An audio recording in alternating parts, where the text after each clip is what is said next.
The dust cloud rising from the canyon floor caught Kyle Ironwood's attention, just as the sun began its descent toward the jagged horizon.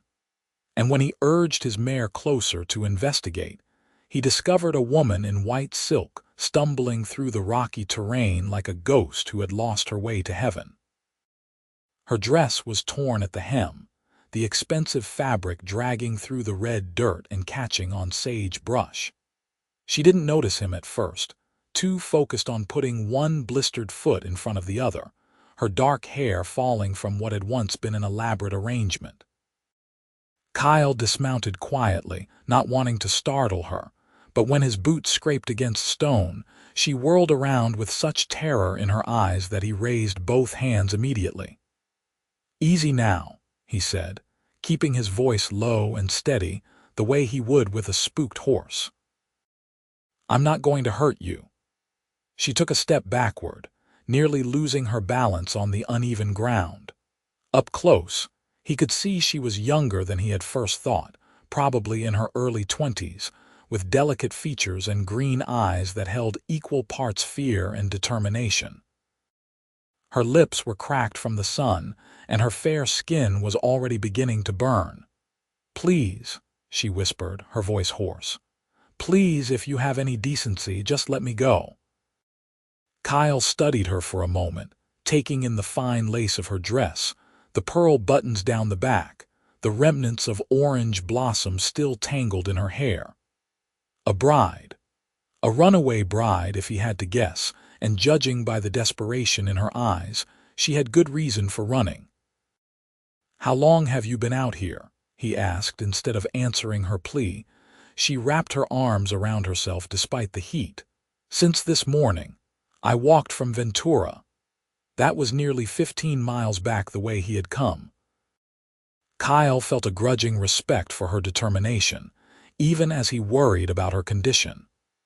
The California sun in August of 1873 was unforgiving, and she had been walking through canyon country with no water, no hat, and no proper shoes. "You need water," he said, moving slowly toward his horse. She tensed, ready to bolt, but he just retrieved his canteen and held it out to her. "Drink. I won't come any closer if you don't want me to." She eyed him warily for a long moment before her thirst won out over her caution. She stumbled forward, snatched the canteen from his hand and retreated several steps before drinking deeply. Kyle watched her throat work as she swallowed, watched her close her eyes in relief. "Slow down," he warned. "You'll make yourself sick." She lowered the canteen reluctantly and wiped her mouth with the back of her hand, smearing dust across her cheek. "Thank you. You got a name." Another hesitation. Fiona Edwards, Kyle Ironwood." He gestured to the lengthening shadows. "Miss Edwards, I don't know what you're running from, but you won't survive another night out here without supplies. The canyon gets cold after dark, and there are mountain lions in these rocks." Fresh fear flickered across her face, but she lifted her chin stubbornly. "I can't go back." "I'm not suggesting you should." The words came out before he had fully considered them, but once they were spoken, Kyle knew he meant them. Whatever had put that look in her eyes, he wanted no part of sending her back to it. "But you need help.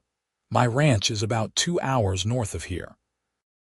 You can rest there, get cleaned up, figure out your next move."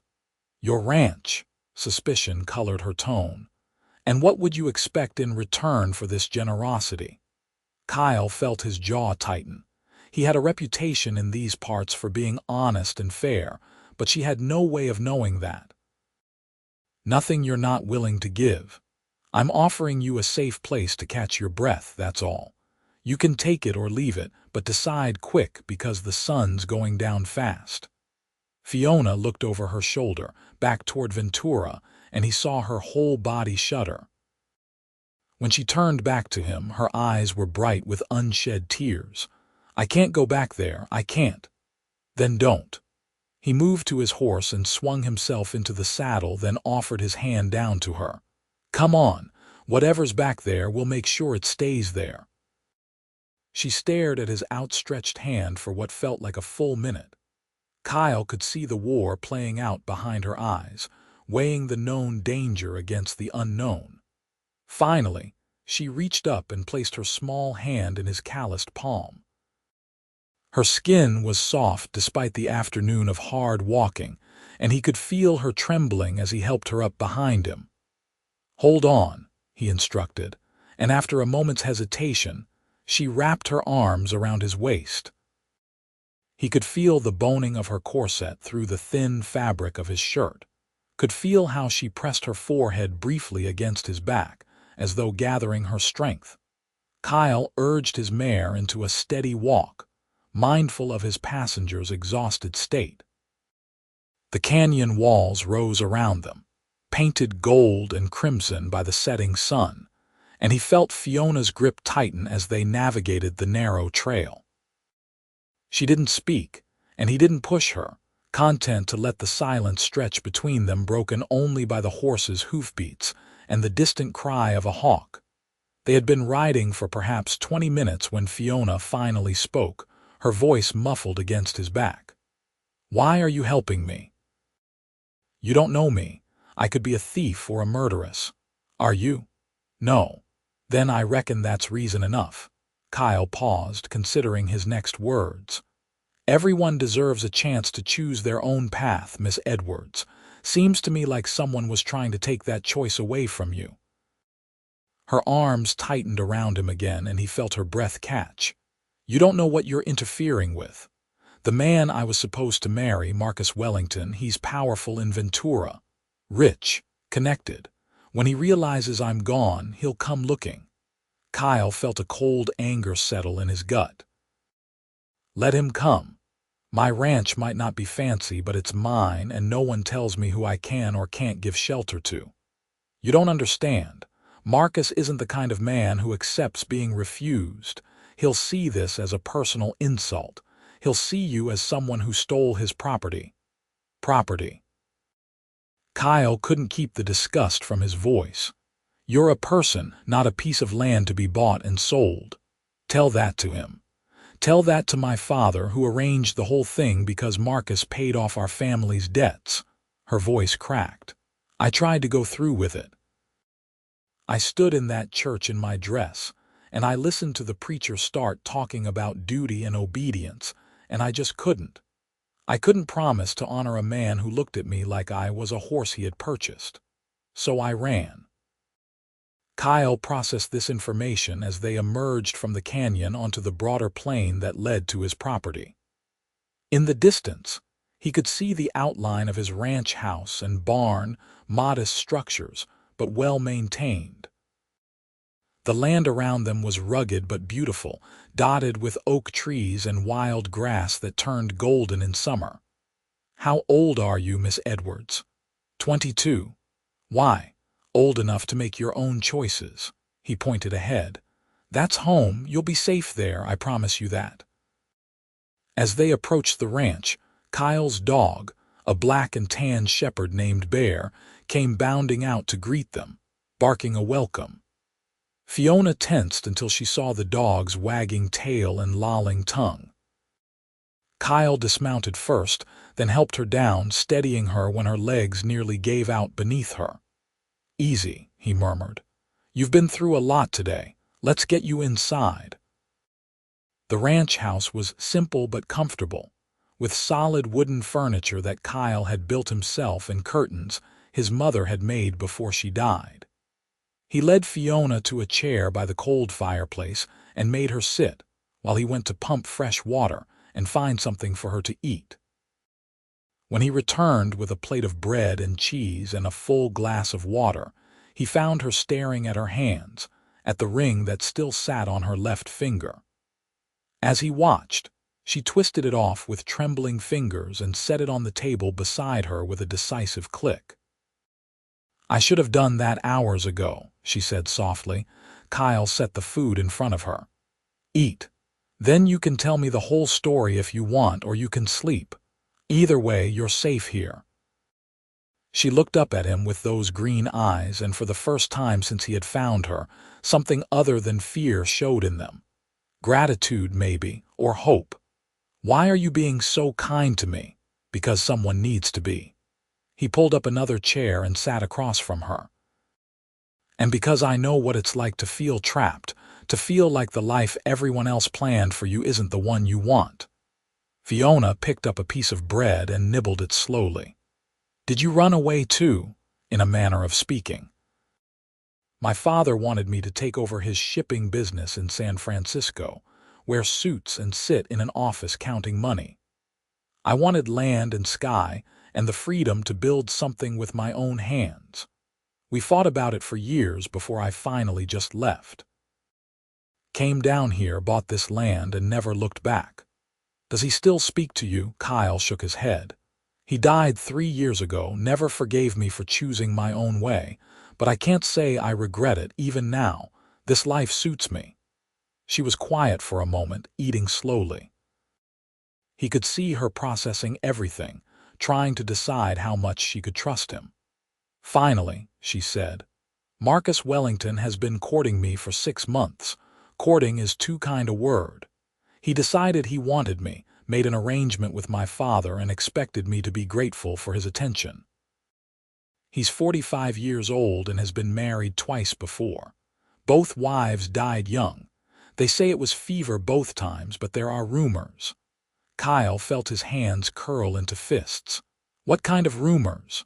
The kind that make women whisper and men look away. The kind that made me terrified to be alone in a room with him. She set down her bread, her appetite clearly gone despite her hunger. Today was supposed to be my wedding day. I put on this dress. I let them fix my hair. I even walked down the aisle on my father's arm. But when the preacher got to the vows, when he started talking about obeying and submitting, I looked at Marcus standing there with that satisfied expression on his face, and I knew.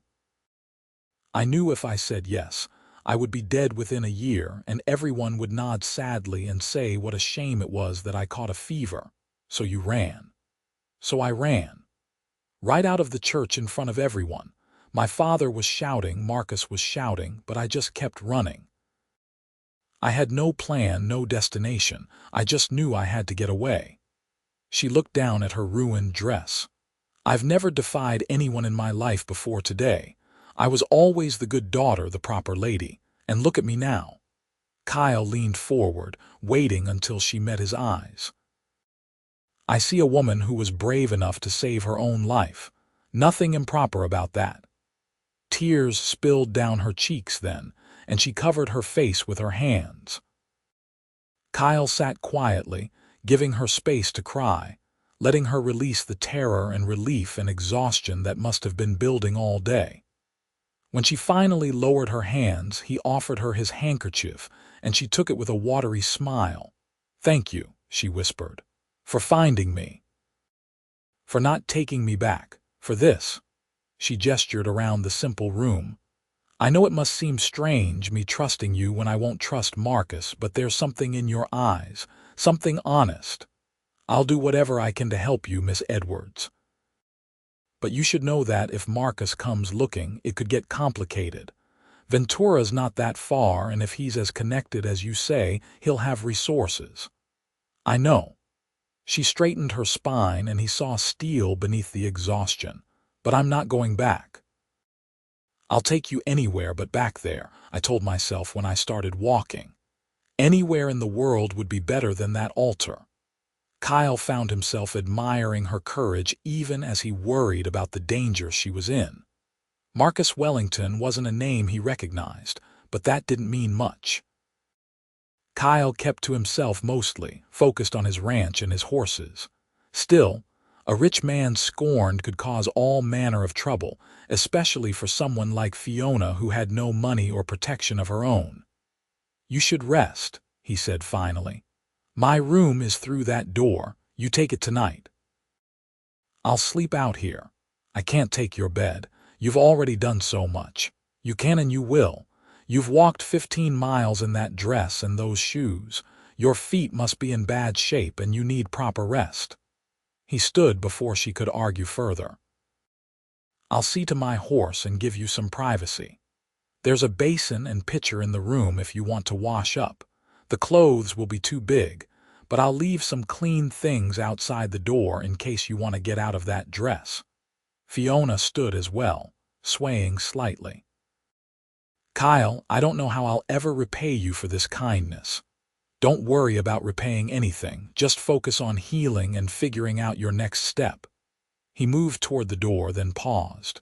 "And Miss Edwards, you're not alone in this anymore. Whatever comes, we'll face it together." He saw her eyes widen at that promise, saw hope and fear and something else flicker across her face before she nodded. "Thank you." Kyle stepped out into the gathering darkness, taking a deep breath of the cool evening air. What had he gotten himself into? He had always been the type to help someone in need, but taking in a runaway bride who was fleeing a powerful man was another matter entirely. Still, when he thought of that terror in her eyes, of the way she had said she couldn't go back, he knew he had made the right choice. He took care of his mare, brushing her down and making sure she had fresh water and feed, all while his mind worked through the implications of what Fiona had told him. If this Marcus Wellington really was as dangerous as she believed, Kyle would need to be prepared for trouble. He didn't want violence, but he wouldn't hesitate to defend his home and his guest if it came to that. When he returned to the house with an armful of his clothes, he knocked softly on the bedroom door. "Miss Edwards, I'm leaving some things for you out here." "Thank you," came her muffled reply. He set the clothes down and retreated to the main room, where he built up the fire against the night's chill, and settled into his chair with a cup of coffee. Bear curled up at his feet, and Kyle found himself staring into the flames, thinking about green eyes and silk dresses, and the kind of courage it took to run from a life that was slowly killing you. The bedroom door opened after about half an hour, and Fiona emerged wearing his shirt and trousers, the sleeves and legs rolled up multiple times. She had washed her face and taken down her hair, which fell in dark waves past her shoulders. She looked younger like this, without all the wedding finery, and more real somehow. "How are your feet?" Kyle asked, noticing how carefully she walked. "Painful, but I'll survive." She moved to the other chair by the fire and sat gingerly. "I found some salve in your room. I hope you don't mind that I used it. That's what it's there for." He poured her a cup of coffee and handed it to her.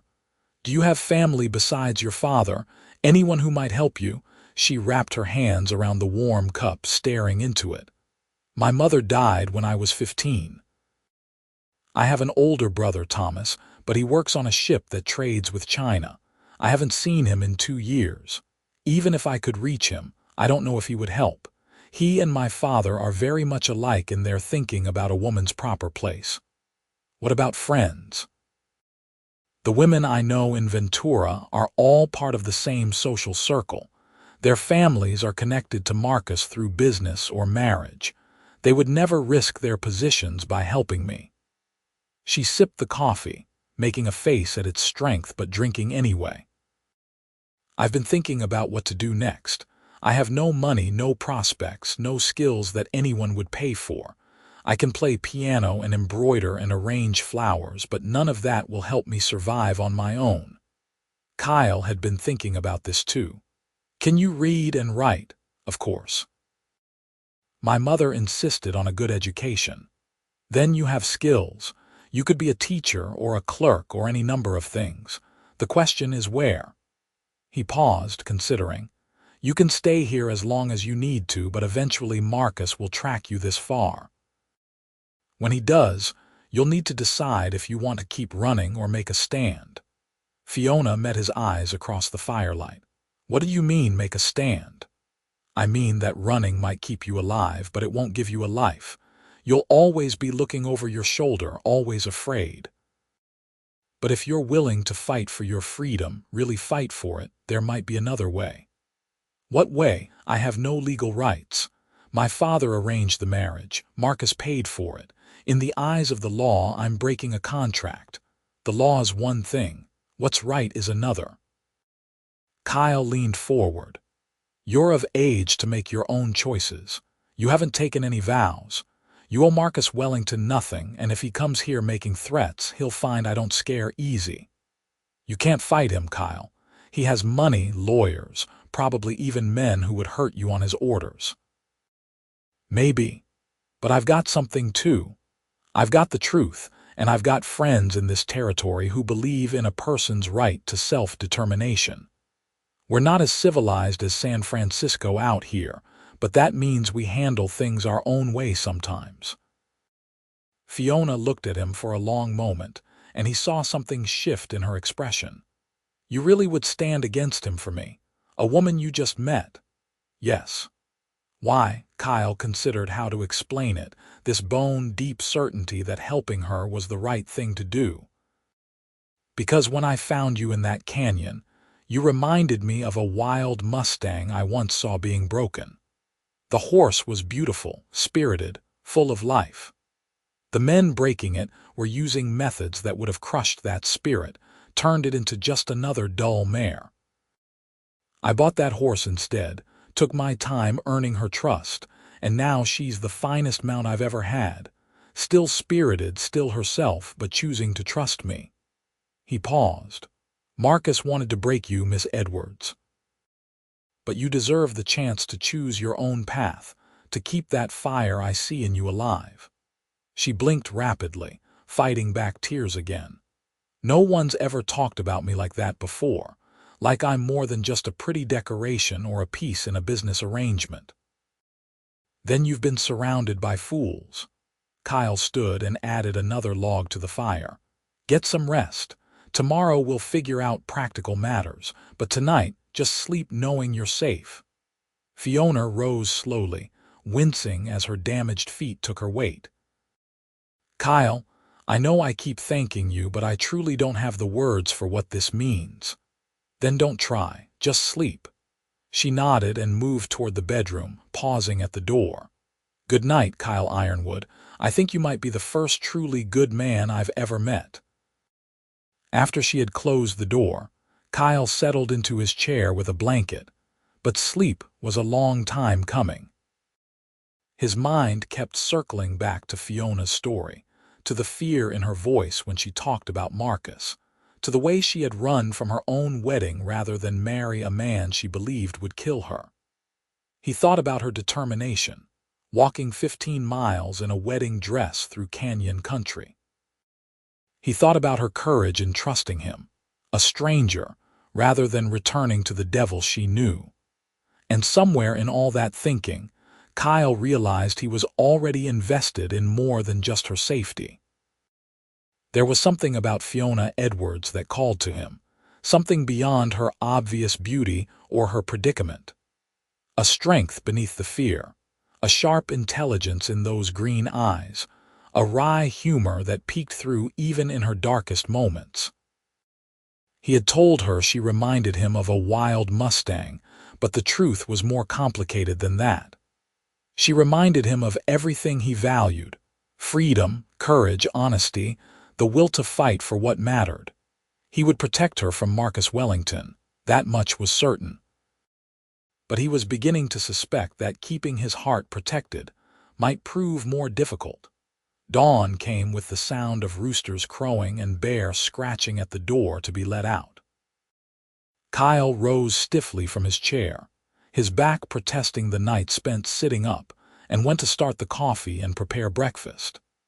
He was frying eggs and bacon when Fiona emerged from the bedroom, still wearing his clothes, her hair braided simply down her back.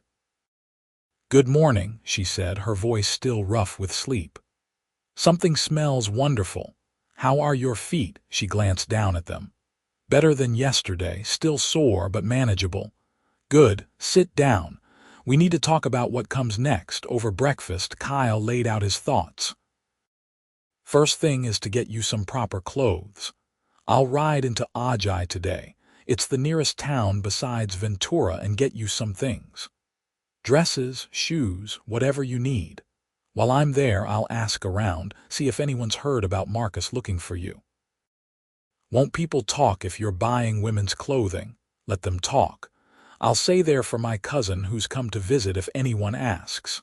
He paused. "Second thing is we need to think about your long-term plan. You mentioned teaching. There are settlements throughout this territory that need school teachers. Some of them are rough places, but they'd offer you honest work and a fresh start where no one knows your history." Fiona pushed her eggs around her plate. "The thought of teaching appeals to me. I've always loved learning and I'm patient with children. But Kyle, even if I go somewhere remote, won't my father or Marcus be able to find me eventually? How many educated young women are out there looking for teaching positions? I'd stand out." He had thought of this too. "Then we make you harder to find. You take a different name, change your appearance some, move to a place where Marcus wouldn't think to look. Maybe somewhere in the mountains or down in the southern territories. Somewhere rough enough that he wouldn't imagine you going. A different name." She tested the idea, rolling it around. "I suppose Fiona Edwards could disappear and someone new could emerge. It feels strange, though, like I'm killing off part of myself. Not killing, transforming. The parts of you that matter, the parts that make you who you are, those don't change with a name." Kyle finished his coffee. "But that's a decision for later. For now, let's just focus on getting you equipped to make whatever choice you decide on." He left for Ajay shortly after breakfast, taking his wagon this time instead of just his horse. The ride gave him time to think, to plan, to worry. He didn't like leaving Fiona alone at the ranch, even for a few hours, but she needed supplies and he was the only one who could get them. He had shown her where he kept his rifle and made sure she knew how to use it, though he hoped it wouldn't come to that. Ajay was a small town nestled in a valley, surrounded by mountains and oak trees. Kyle knew the shopkeeper, Mrs. Chen, a Chinese woman whose husband had died in a mining accident and who now ran the general store with fierce efficiency. She raised an eyebrow when Kyle started selecting women's clothing, but she helped him anyway, suggesting practical items in what she guessed were the right sizes. "Your cousin must be about my height," she observed, holding up a dark blue dress. "This would be sturdy for everyday wear. That looks fine." Kyle was out of his depth with women's fashion, but he trusted Mrs. Chen's judgment. "And shoes, she'll need shoes, and a hat for the sun." Mrs. Chen gathered everything together, wrapping it in brown paper. As she totaled his purchases, she said casually, "There was a man through here yesterday from Ventura. Well-dressed, asking questions about a young woman in a white dress. Said she was his fiancé, that she had taken ill and run off in confusion. Offered money for information." Kyle kept his expression neutral. "That's so. I told him I hadn't seen anyone matching that description. Most folks in town said the same." She met his eyes directly. "But not everyone in Ajay is as discreet. If your cousin needs somewhere to lie low for a while, she should probably stay out of sight. I appreciate the warning, Mrs. Chen. I appreciate men who help women in trouble." She handed him his parcels. "Be careful, Kyle." Whoever that man was, he had the look of someone who doesn't take no for an answer. Kyle loaded the supplies into his wagon and made one more stop at the blacksmith's, where he picked up a few items he had ordered the previous week. As he worked, he chatted with Ben Carter, the blacksmith, who mentioned that the same well-dressed stranger had been through asking questions. "Told him I hadn't seen hide nor hair of any woman," Ben said, hammering at a horseshoe. "But I heard from the stable boy that the man staying at the hotel, planning to search the surrounding ranches, says his bride ran off and he's worried sick about her." "Is that what he says?" Kyle kept his tone mild. Ben looked up from his work, his eyes knowing. "You're a good man, Kyle. If you're sheltering someone who needs help, I didn't see nothing and don't know nothing. Just watch your back. Man like that, with money and anger, he's liable to cause trouble." The ride back to the ranch seemed longer than the ride out, and Kyle found himself pushing the horses harder than he normally would. His worry grew with each mile, images of what he might find filling his mind.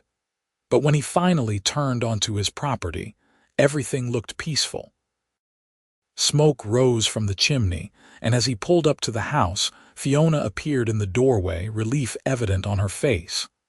"I was getting worried," she admitted as he climbed down from the wagon. "You were gone so long. Got held up talking to folks in town, but I brought you supplies." He started unloading the parcels. And information. Marcus was in Ajay yesterday asking questions. He's staying at the hotel, planning to search the ranches around here. He watched the color drain from Fiona's face. "Then I need to leave. I can't let him find me here, can't let him cause trouble for you. You're not leaving until we've figured out where you'll go and how you'll get there safely." Kyle carried the packages inside and set them on the table. "Besides, he doesn't know to look here yet. We have some time." Fiona unwrapped one of the packages, revealing the blue dress Mrs. Chen had selected. She ran her fingers over the fabric, and Kyle saw her throat work as she swallowed hard. "You bought me clothes. Real, practical clothes, not fancy things that would make me useless. Figured you'd need to be able to move around, do things. That silk dress wasn't going to cut it for everyday life." She looked up at him, and there was something in her expression that made his heart beat faster. "You're giving me the tools to build a new life. Do you realize that? Most men would have either taken me back to Ventura for a reward or expected something in return for their help. But you're just helping me with no strings attached." Kyle shrugged, uncomfortable with her gratitude. "It's the right thing to do, maybe, but that doesn't mean everyone would do it." She picked up the dress. "I'm going to try this on, and Kyle, thank you, again." While she was changing, Kyle unloaded the rest of the wagon and took care of the horses. He was brushing down the lead mare when he heard a rider approaching. His hand moved instinctively to the gun at his hip as he turned, but he relaxed when he recognized the weathered face of his nearest neighbor, Samuel Grant. "Sam, what brings you out this way?" The older man dismounted, his expression serious. "Wanted to give you a heads up, Kyle. There's a fancy man from Ventura going around the ranches, asking about a young woman. Says she's his runaway bride, that she's not in her right mind. He's got 2 men with him, rough types, the kind that get hired to intimidate more than anything else. Appreciate the warning." "How far out are they?" "They hit the Morrison place this morning, which means they'll probably work their way east. Could be here by tomorrow afternoon if they keep searching methodically." Sam's eyes narrowed. "This bride he's looking for, she wouldn't happen to be at your place, would she?" Kyle considered lying, but Sam had been a friend of his father's and had always been straight with him. "Might be. If she was, would that be a problem for me? No. I don't hold with forcing women to marry against their will, and I don't like the look of those men he's traveling with. But Kyle, you need to think this through. If you're harboring his intended, he could cause you real legal trouble, could claim you kidnapped her or worse. She came here of her own free will. I found her in the canyon, half dead from walking in the sun. I offered her shelter, nothing more." "I believe you. Question is, will anyone else? You're a bachelor living alone, she's a young woman running from her wedding. People's minds go to dark places, even when the truth is innocent." This was something Kyle hadn't fully considered, and it made his stomach turn. "So what are you suggesting?" "I'm suggesting that if she stays here, you need witnesses to the truth. Need people who can vouch for your character and her safety. And probably need to think about getting her somewhere more permanent before this blows up into something neither of you can walk away from clean." Fiona appeared in the doorway of the house, now wearing the blue dress, her hair pulled back simply. She saw Sam and hesitated, but Kyle waved her over. Miss Edwards, this is Sam Grant, my neighbor. Sam, this is Fiona. Sam removed his hat politely. Madam, I was just telling Kyle that you've got a man searching for you pretty determined like. I know. Fiona's voice was steady despite the fear Kyle could see in her eyes. And I know my being here puts Kyle in a difficult position. I've been trying to convince him to let me move on, but he's stubborn. Not stubborn, protective. Sam looked between them, and Kyle saw understanding dawn in the old rancher's eyes. Well now, that's how it is it? That's not how anything is, Kyle said quickly. I'm just helping someone in need. Uh-huh. Sam didn't look convinced. Well, whatever the situation, you two need a plan. That Marcus Wellington, he's got money and he's got rage. Bad combination. And he's telling everyone she's sick in the head, not responsible for her actions. Makes him look like the concerned fiancé instead of whatever he really is. Fiona wrapped her arms around herself. He would say that. It's what men like him always do. If a woman defies them, she must be hysterical or insane. God forbid she just doesn't want to marry a monster. You think he's dangerous? Sam asked directly. I think he's killed 2 wives already and gotten away with it. I think I would have been the third, and no one would have questioned it because he's rich and respected. Fiona's voice shook but held firm. I'd rather die out here in the wilderness than go back to him. Sam was quiet for a moment, then nodded. That's plain speaking, and I appreciate it. Kyle, I'm going to make a suggestion. My daughter Alice, she lives in Santa Barbara with her husband. He's a lawyer, does work for folks who can't afford the fancy attorneys. Maybe he could help Miss Edwards here, make her case legally. Santa Barbara's far enough from Ventura that she'd be safer, and Alice would take her in if I asked. Kyle looked at Fiona, trying to read her expression. The thought of her leaving made something twist in his chest, but Sam's suggestion made sense. She needed legal help, needed to be somewhere Marcus couldn't easily reach her. What do you think? He asked her. Fiona bit her lip. I appreciate the offer, truly, but I have no money to pay a lawyer and I won't take charity I can't repay. My son-in-law does plenty of work for no pay when the cause is right, and Alice is always looking for company. She gets lonely in the city. Sam put his hat back on. I can't make you do anything, Miss Edwards. But if you want a chance at a real life instead of just running forever, you need to face this legal like. Get a court to say you don't have to marry Wellington, that he has no claim on you. Can a court even do that? Fiona asked. I'm a woman. We don't have many rights under the law. You'd be surprised what a good lawyer can argue. California's got some progressive judges, especially in the bigger cities. It's worth a try, at least. Sam glanced at Kyle. But that's a conversation for you two to have. I just wanted to warn you about Wellington and his men. Keep your eyes open, and if you need help, send word. There's a dozen ranchers around here who'd stand with you if it came to trouble. After Sam left, Kyle and Fiona stood in the yard for a long moment, watching dust settle in the distance. Finally, Fiona said, He's right, isn't he? I can't just hide here forever. Eventually, this has to be resolved one way or another. Probably. Kyle turned to look at her. But you don't have to decide right this moment. Let's get through the next few days first, see what happens when Marcus shows up here. When, not if. When. Men like him don't give up easy, and he's got too much pride invested in this now. He'll come. Kyle's jaw set. And when he does, he'll find out I'm not the kind of man who backs down either.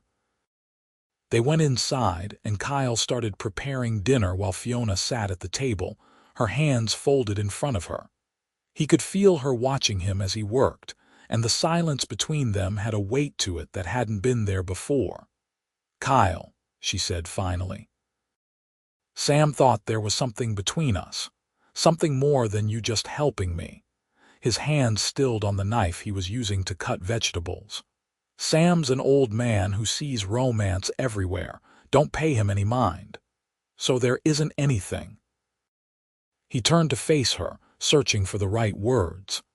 I've known you less than 2 days, Miss Edwards.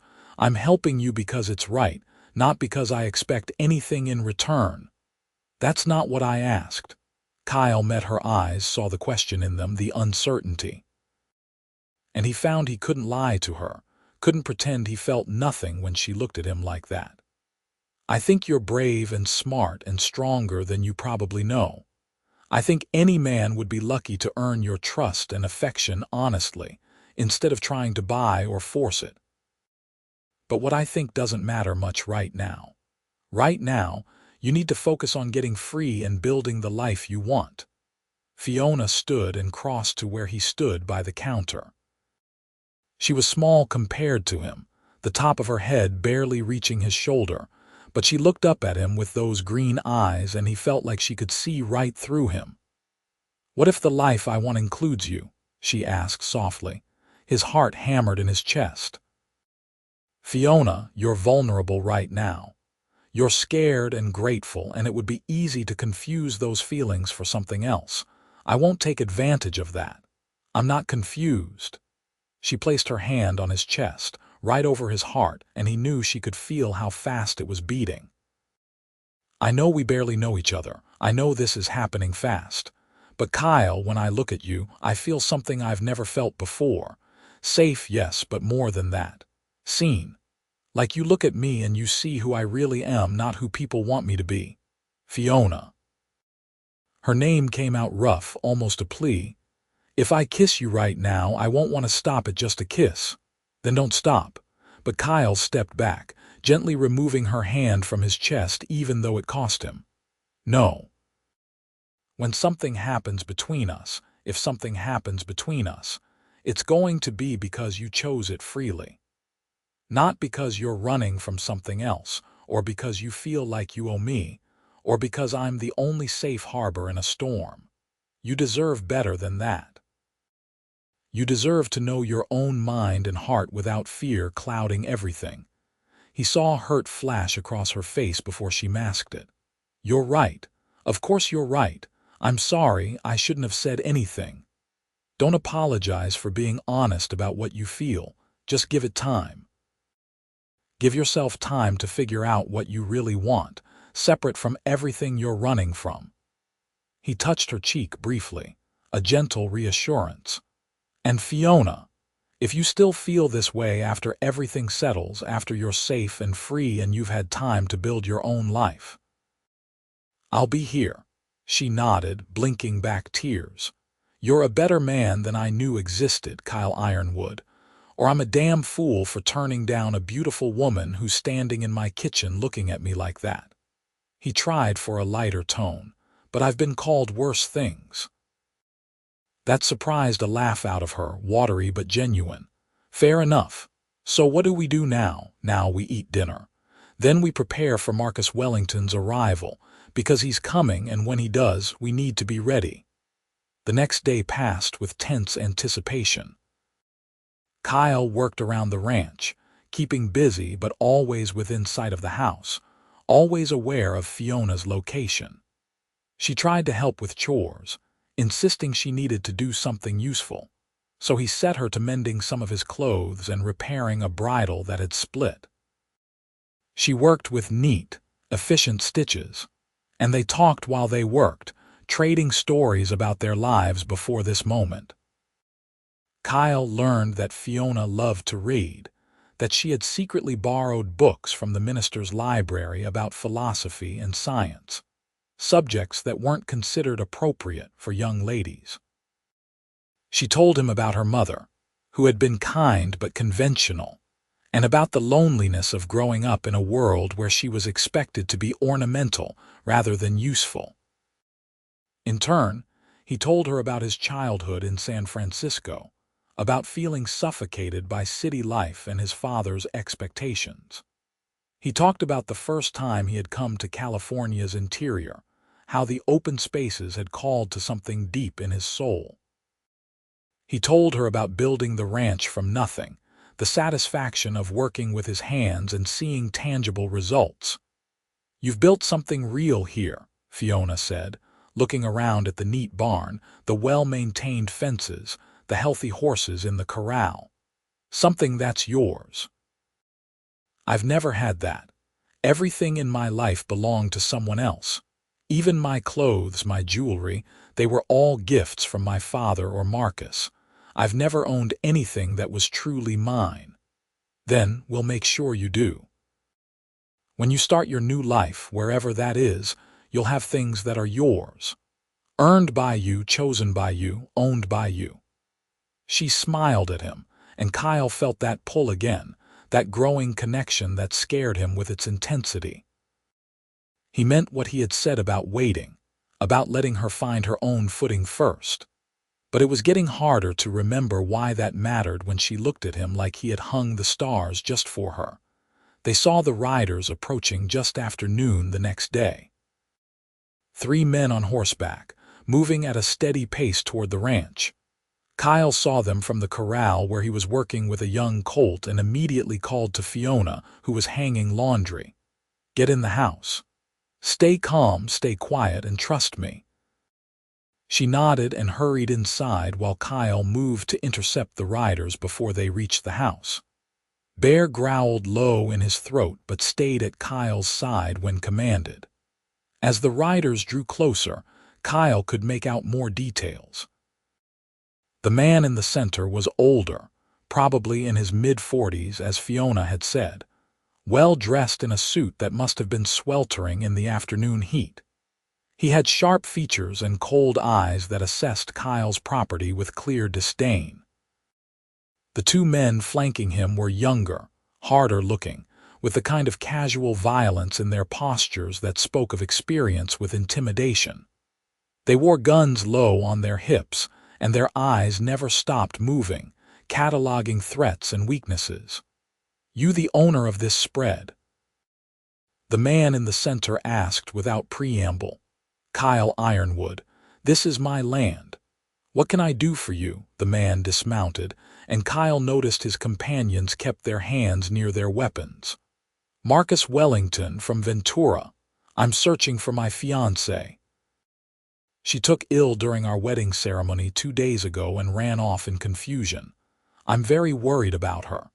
Young woman, early 20s, dark hair, green eyes.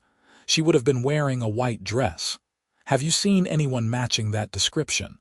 Kyle kept his face carefully neutral. "Can't say I have. This is pretty remote out here. We don't get many visitors, especially not ladies in fancy dresses." Marcus's eyes narrowed. "You're certain?" "I have it on good authority that she was seen walking through the canyon not far from here. If someone found her and gave her shelter, I would be very grateful. I'm offering a substantial reward for her safe return." "A reward? That makes it sound like she's lost property, not a person."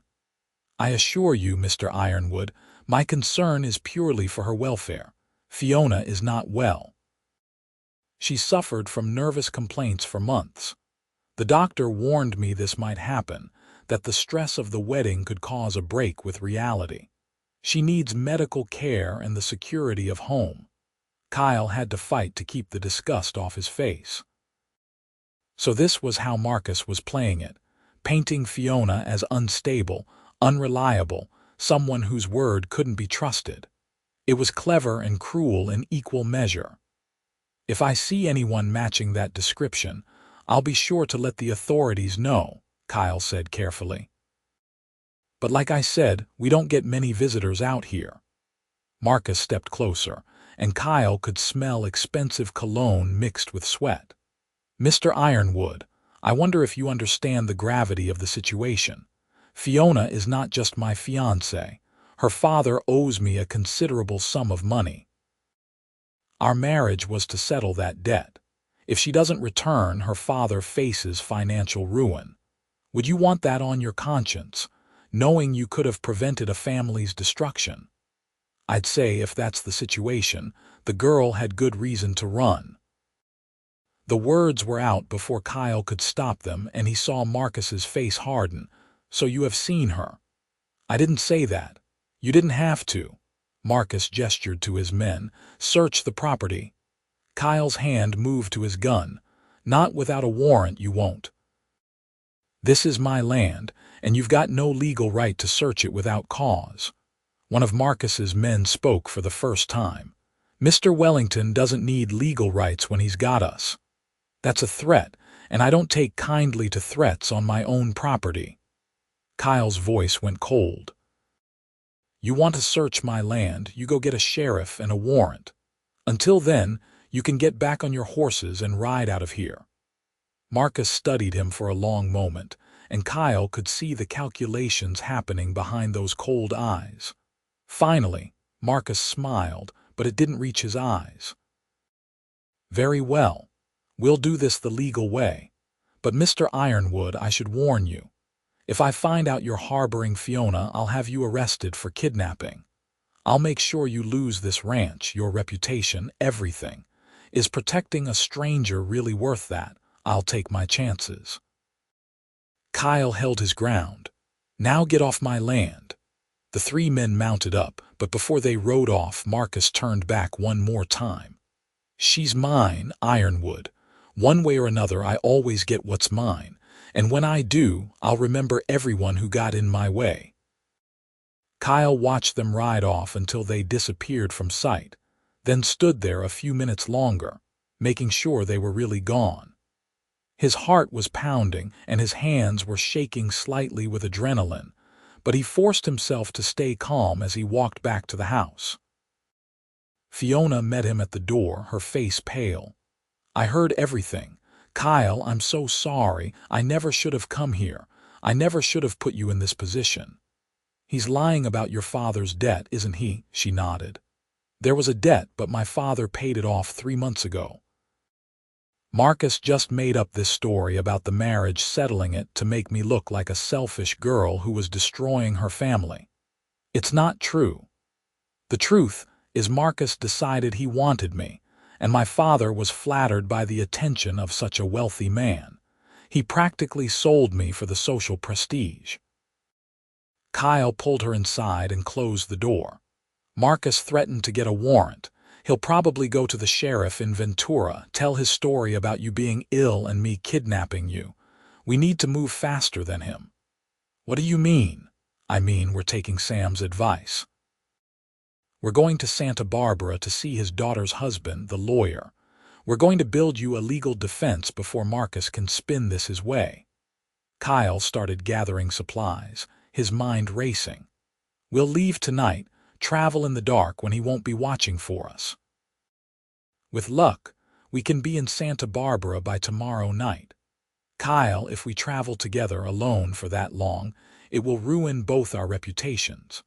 Marcus will use it against us, say we ran off together, that I'm your mistress or worse. Let him say what he wants.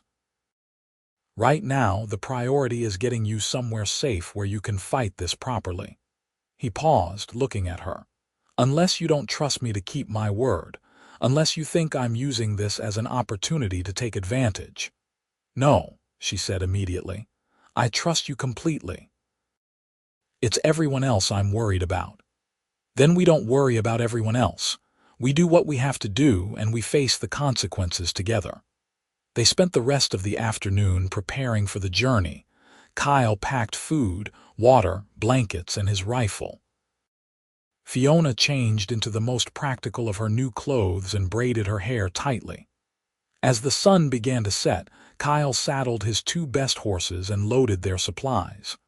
"Ready?" he asked as darkness fell. Fiona took a deep breath and nodded.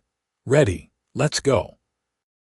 They rode out quietly, taking a route that avoided the main roads. Kyle knew this country well, knew every trail and canyon, and he used that knowledge to keep them hidden as they traveled. The moon was nearly full, providing enough light to see by, and they made good time through the cool night air. For the first few hours they rode in silence, both too tense to talk. But as the miles stretched between them and Marcus Wellington, Kyle felt some of the tension ease. He glanced at Fiona, riding beside him with surprising skill. "You're a good rider," he observed. "My mother taught me when I was young, It's one of the few unladylike activities she encouraged because she thought it was romantic. Fiona smiled slightly. She loved novels about women who rode like the wind, even if she'd never dare to do it herself. What would she think of you now? Running away, riding through the night. Fiona considered this. I think she'd be terrified, but I also think maybe she'd be a little proud. She married my father because it was expected, lived the life she was supposed to live. I don't think she was ever really happy. Maybe she'd be glad I chose something different.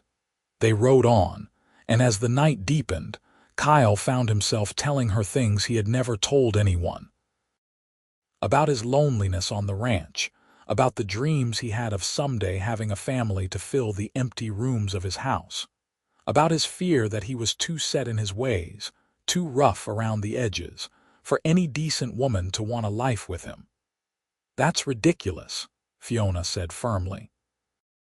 You're kind and honest and hardworking. Those are the qualities that matter, not whether you can tie a fancy cravat or make small talk at parties. Easy to say when you're comparing me to Marcus Wellington. Any man would look good next to him. I'm not comparing you to him. I'm just seeing you for who you are. She pulled her horse closer to his. Kyle, I meant what I said yesterday. I know we haven't known each other long. I know the circumstances are strange, but what I feel when I'm with you, it's real. It's not just gratitude or fear making me cling to the nearest safe person. It's you specifically. The way you think, the way you talk, the way you treat me like I have a mind and opinions worth hearing. Kyle reached out and took her hand, holding it as their horses walked side by side. When this is over, when you're safe and you've had time to build your own life, if you still feel that way, I'll court you properly. I'll do everything right. But Fiona, I need you to have that time first. Need you to know you can stand on your own before you choose to stand with someone else. What if I don't want to wait? Then we'll cross that bridge when we come to it. For now, let's just focus on getting you free. He squeezed her hand once before releasing it. We should keep moving. Want to put as much distance as possible between us and anyone who might be following. They traveled through the night, stopping only briefly to rest the horses and take water. By dawn, they were high in the hills overlooking the coastal valley, and Kyle could see the ocean in the distance, glittering in the early morning light. They found a sheltered spot among some rocks and made camp, knowing they needed to rest before completing the journey. Kyle built a small fire and heated water for coffee while Fiona spread out the blankets. They ate in companionable silence, both exhausted but relieved to have made it this far without incident. When they finished, Kyle banked the fire and insisted Fiona get some sleep. "What about you?" she asked, already yawning. "I'll keep watch. Can't be too careful." She was asleep within minutes, curled up in her blanket like a child. Kyle sat with his rifle across his knees, watching the trail below and thinking about everything that had happened in the past 3 days. His quiet, solitary life had been turned upside down, and yet he couldn't bring himself to regret it. Yes, there was danger. Yes, there would be consequences. But looking at Fiona sleeping peacefully, knowing he had helped give her a chance at freedom, he felt a rightness about it all that he couldn't deny. He must have dozed off at some point, because he woke to find the sun high overhead and Fiona gently shaking his shoulder. "Kyle, there are riders on the trail below." He was instantly alert, moving to where he could see without being seen. 3 riders moving slowly, searching. He couldn't make out faces from this distance, but he didn't need to. He knew who it was. "How did they find us so fast?" Fiona whispered. "They must have headed this direction as soon as they left the ranch, gambling that we'd run for Santa Barbara. It's the logical choice." Kyle watched the riders disappear around a bend. "We need to move, but carefully.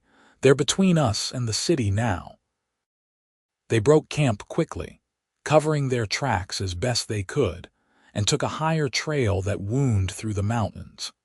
It was rougher going, and the horses struggled with the steep terrain, but it kept them out of sight of the main road. By late afternoon, they had circled around and could see Santa Barbara spread out below them, a growing town nestled between the mountains and the sea. "We made it," Fiona breathed. "Almost. We still need to find Sam's daughter and get you inside somewhere safe." Kyle urged his horse forward. "Come on. Let's finish this." They entered Santa Barbara as evening fell, and Kyle asked directions to the address Sam had given him. The house was modest but well kept, in a neighborhood of similar homes where working people lived. Kyle helped Fiona down from her horse and knocked on the door. A woman answered, perhaps 30 years old, with her father's weathered face softened by kind eyes. "Can I help you? Are you Alice, Sam Grant's daughter?" "I am. Who's asking?" "Kyle Ironwood. Your father said I should come to you, that your husband might be able to help a friend of mine who's in legal trouble." Alice's eyes moved to Fiona, taking in her exhausted state and the way she swayed on her feet. "Come inside, both of you. You look dead on your feet." The house was warm and welcoming, with the smell of cooking food filling the air. Alice led them to a parlor and called for her husband, a thin man with spectacles and ink-stained fingers who introduced himself as Robert Miller. "My father sent you?" Alice asked as she brought them water and bread. "This must be serious." Kyle looked at Fiona, who took a deep breath and began to tell her story. She laid it all out clearly: the arranged marriage, Marcus's reputation, her fear for her life, her escape. As she talked, Robert took notes, asking occasional questions, his expression growing more thoughtful. When she finished, he sat back and removed his glasses to clean them. "This is a complicated case, Miss Edwards. Legally speaking, there was no marriage, so you're under no obligation to Marcus Wellington. However, if your father signed a contract promising you to Wellington as part of a business arrangement, that's a different matter. And if Wellington wants to cause trouble, he can claim all sorts of things that would be hard to disprove. So I have no recourse." Fiona's voice was small. "I didn't say that. I said it's complicated." Robert put his glasses back on. "Here's what we need to do. First, we need to get statements from witnesses to your state of mind. People who can testify that you're not insane or hysterical, but rather a rational woman making a rational choice.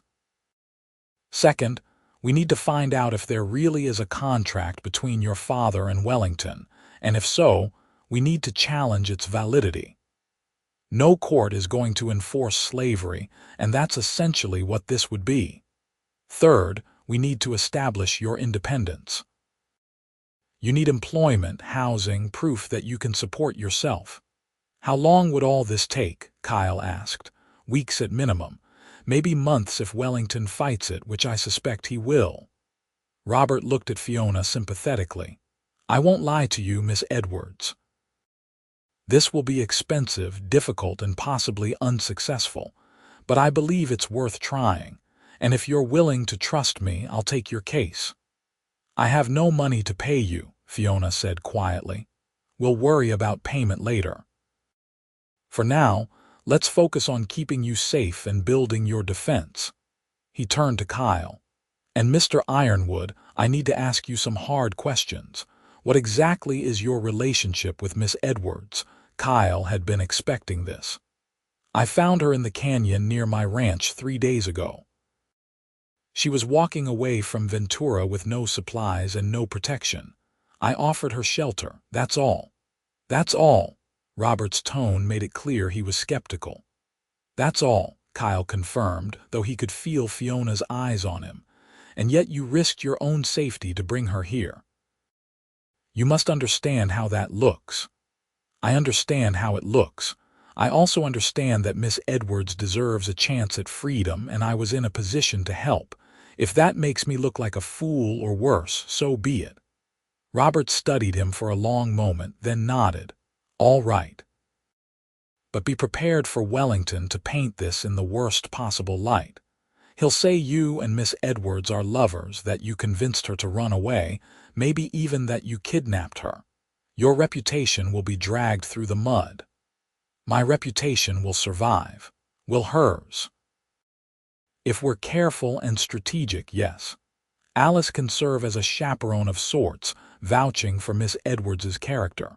We'll establish that she's staying here with us, not with you, which should help deflect some of the gossip. Alice spoke up then.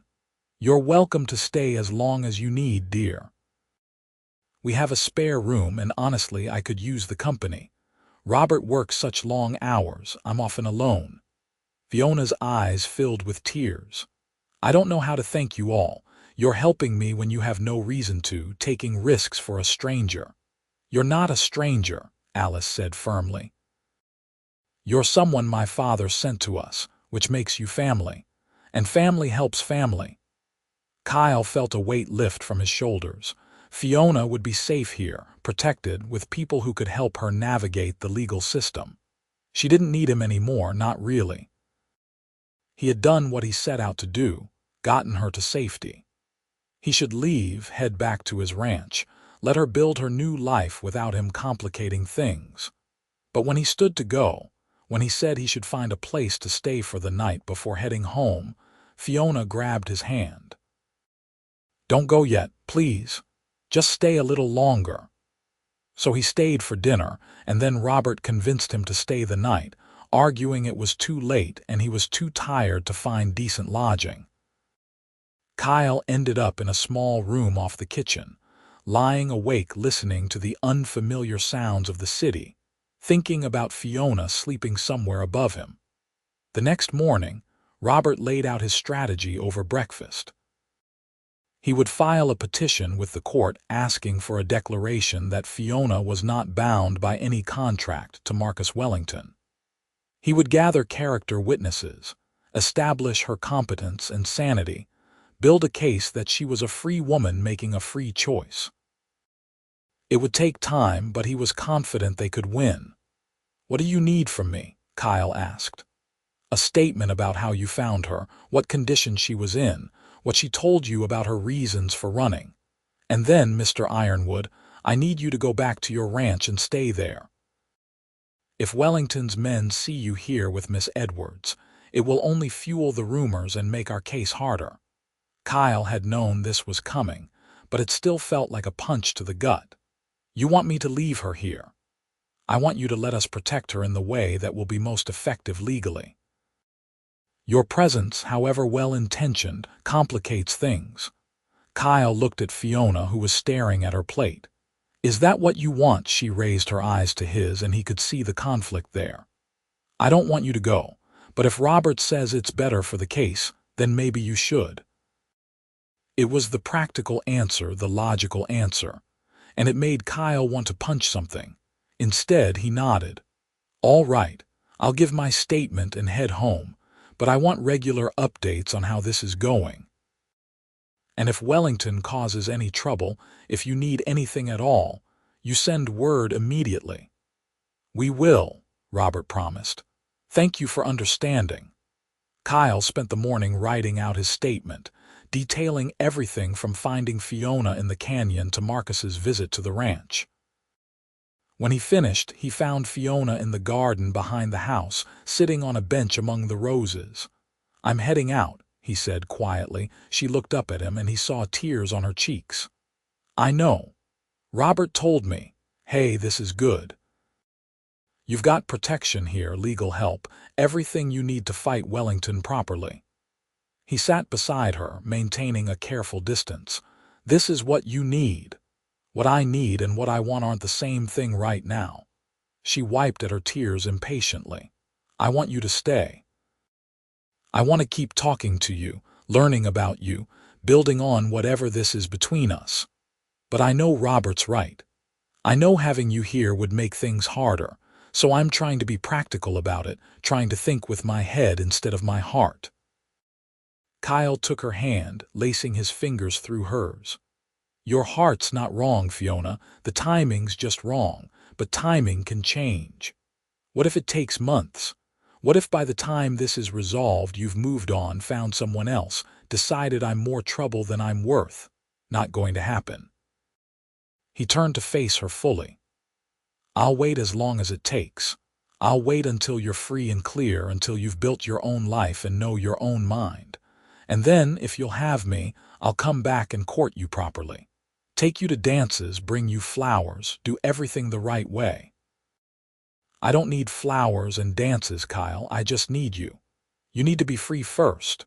Really free, not just running from one man into the arms of another. He brought her hand to his lips, kissing her knuckles gently. Trust me on this. Trust that what we're feeling is real enough to survive some time apart.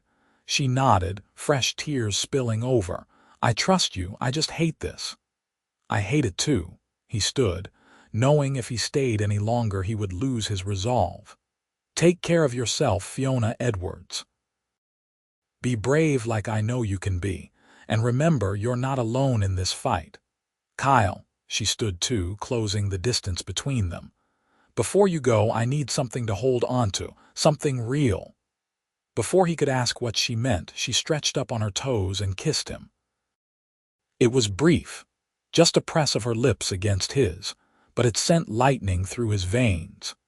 He wrapped his arms around her, holding her close for one precious moment, breathing in the scent of her hair and memorizing the feel of her in his embrace.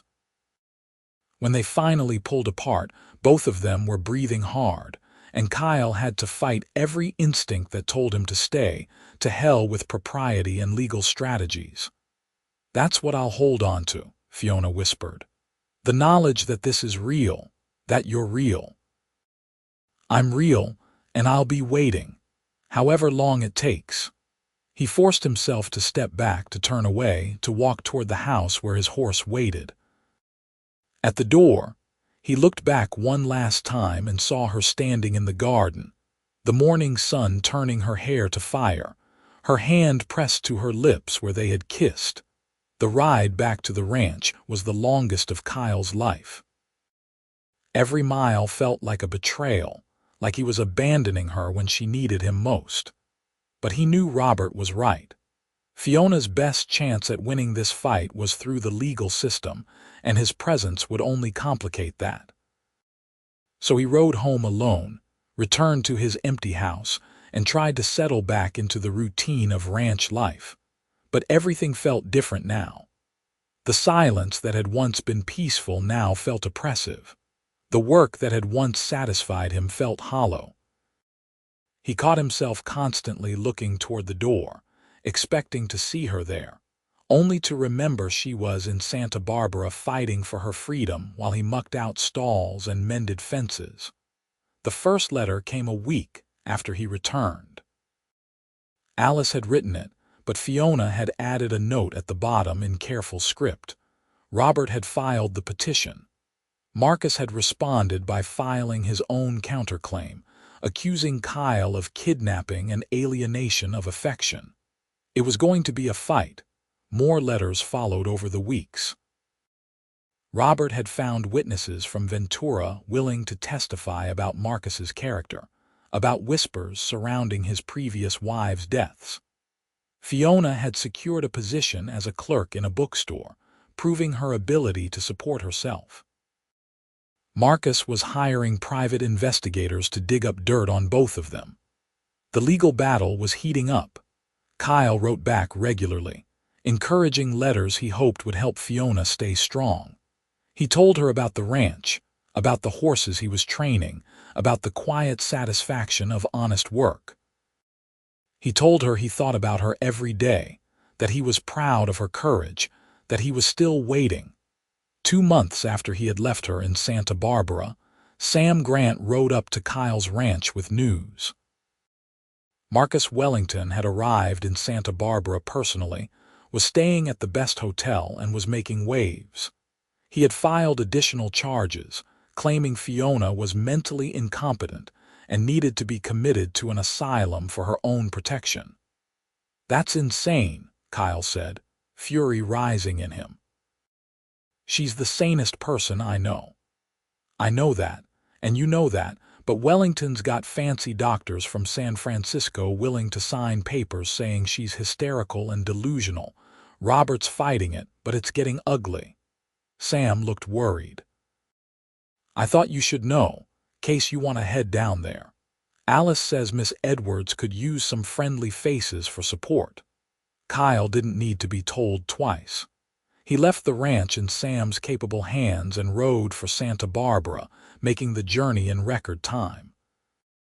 When he arrived at Robert and Alice's house, it was to find Fiona thinner than he remembered, with dark circles under her eyes and a brittle quality to her smile.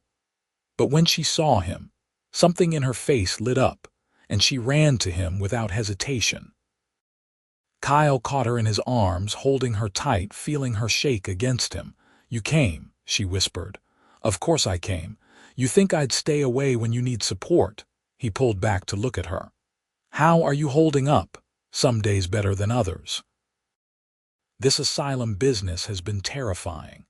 The thought that Marcus could have me locked away, that people would believe his lies over my truth, it keeps me up at night. It's not going to happen. We won't let it." Kyle looked around. "Where's Robert?" "At his office, preparing for tomorrow's hearing. The judge is going to rule on whether I should be evaluated by Marcus's doctors or whether the whole thing should be thrown out." Fiona grabbed his hand. "Kyle, I'm scared. What if the judge believes Marcus? What if they lock me up?" "Then I'll break you out," he said simply. "But it won't come to that. Robert knows what he's doing, and the truth is on our side." Alice appeared then, her face showing relief at seeing Kyle. "Thank goodness you're here. She's been beside herself with worry. Maybe you can convince her to eat something. She barely touched dinner." Kyle stayed for the hearing the next day, sitting in the back of the courtroom and watching as Robert argued passionately against Marcus's motion. Marcus was there too, looking sleek and confident in his expensive suit, with his high-priced lawyer from San Francisco. The judge was an older man with shrewd eyes who listened carefully to both sides. When it came time for Fiona to speak, Kyle held his breath. She stood calmly, answered the judge's questions clearly and rationally, never losing her composure even when Marcus's lawyer tried to fluster her with aggressive questioning. "Miss Edwards," the judge said finally, "you seem perfectly competent to me. Can you explain why you ran from your wedding?"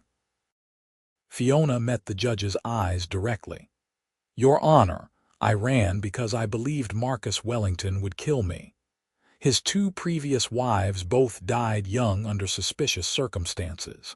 When I tried to express concerns to my father, he dismissed them.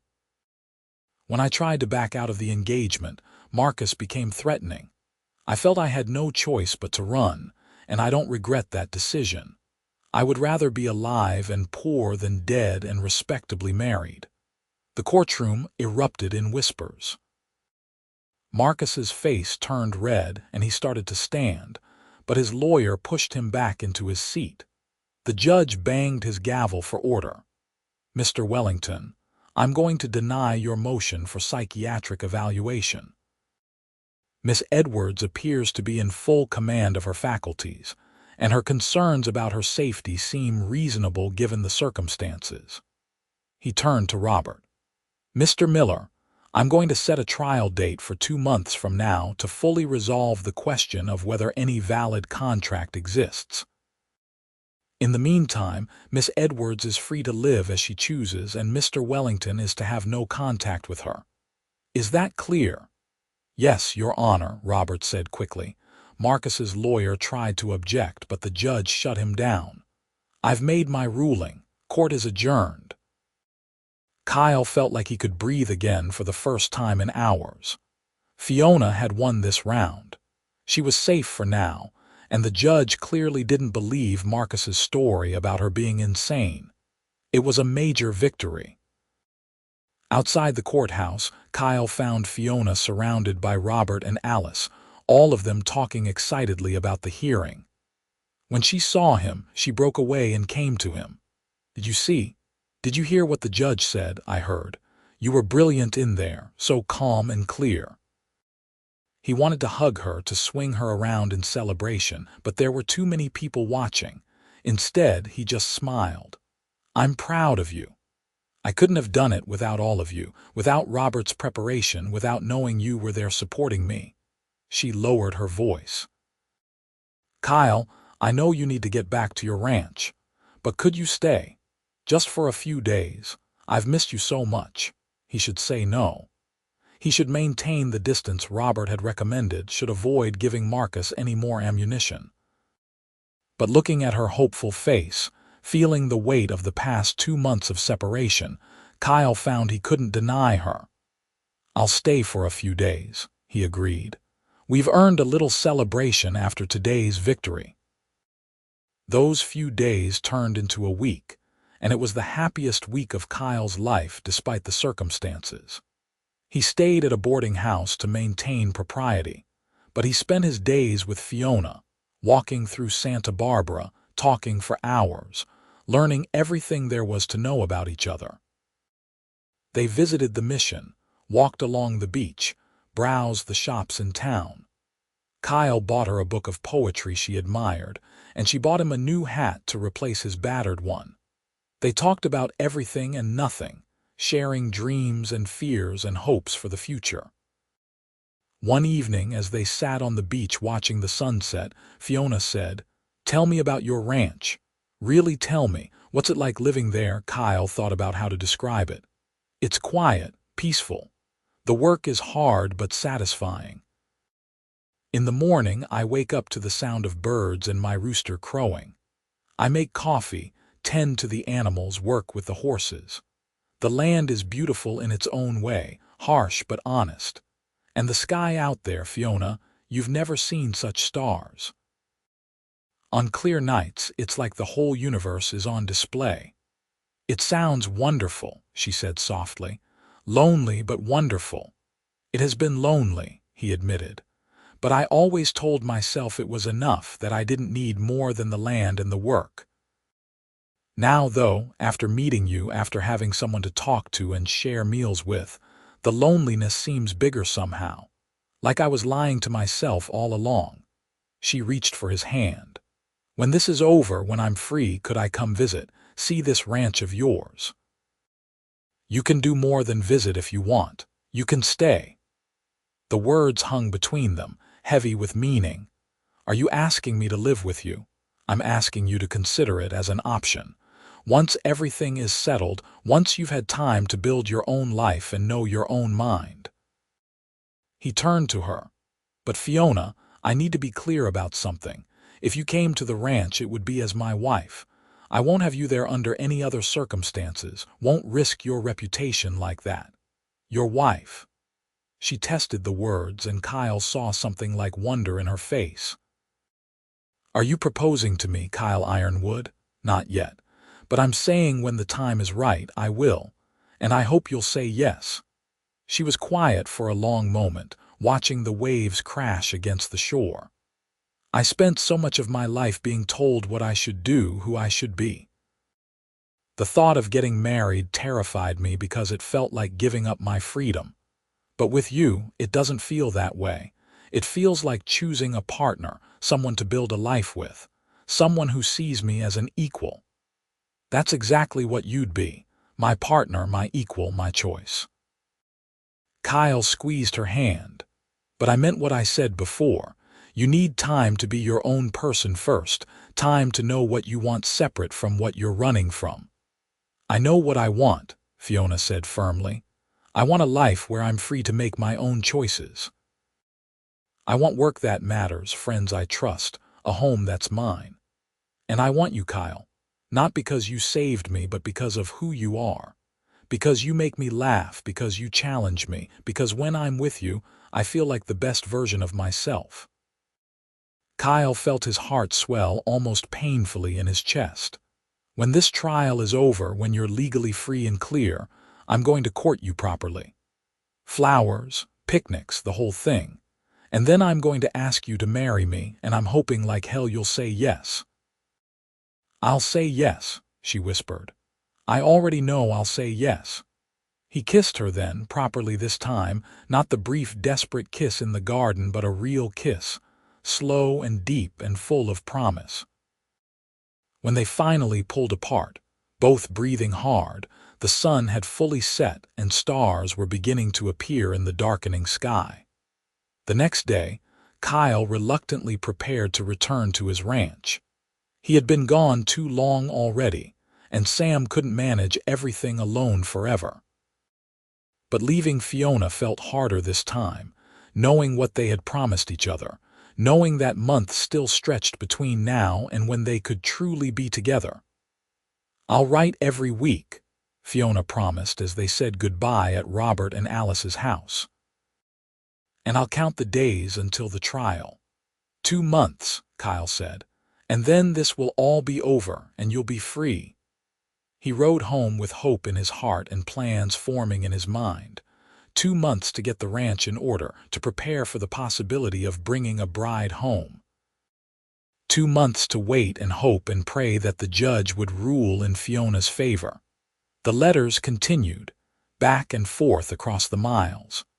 Fiona wrote about her work at the bookstore, about the friends she was making in Santa Barbara, about her growing confidence in her own abilities. Kyle wrote about the ranch, about the new foal born to his best mare, about how he was fixing up the house in preparation for a future that might include her. 6 weeks before the trial, disaster struck. Marcus Wellington's investigators had found evidence that Kyle's father had once been accused of fraud in San Francisco. The charges had been dropped, and Kyle's father had been exonerated, but Marcus was using the story to paint Kyle as the son of a criminal, someone untrustworthy who had probably manipulated Fiona for his own purposes. The newspapers in both Santa Barbara and Ventura picked up the story, running sensational headlines about the runaway bride and the disgraced rancher. Suddenly, their private struggle was public entertainment, and Kyle found himself the subject of speculation and gossip.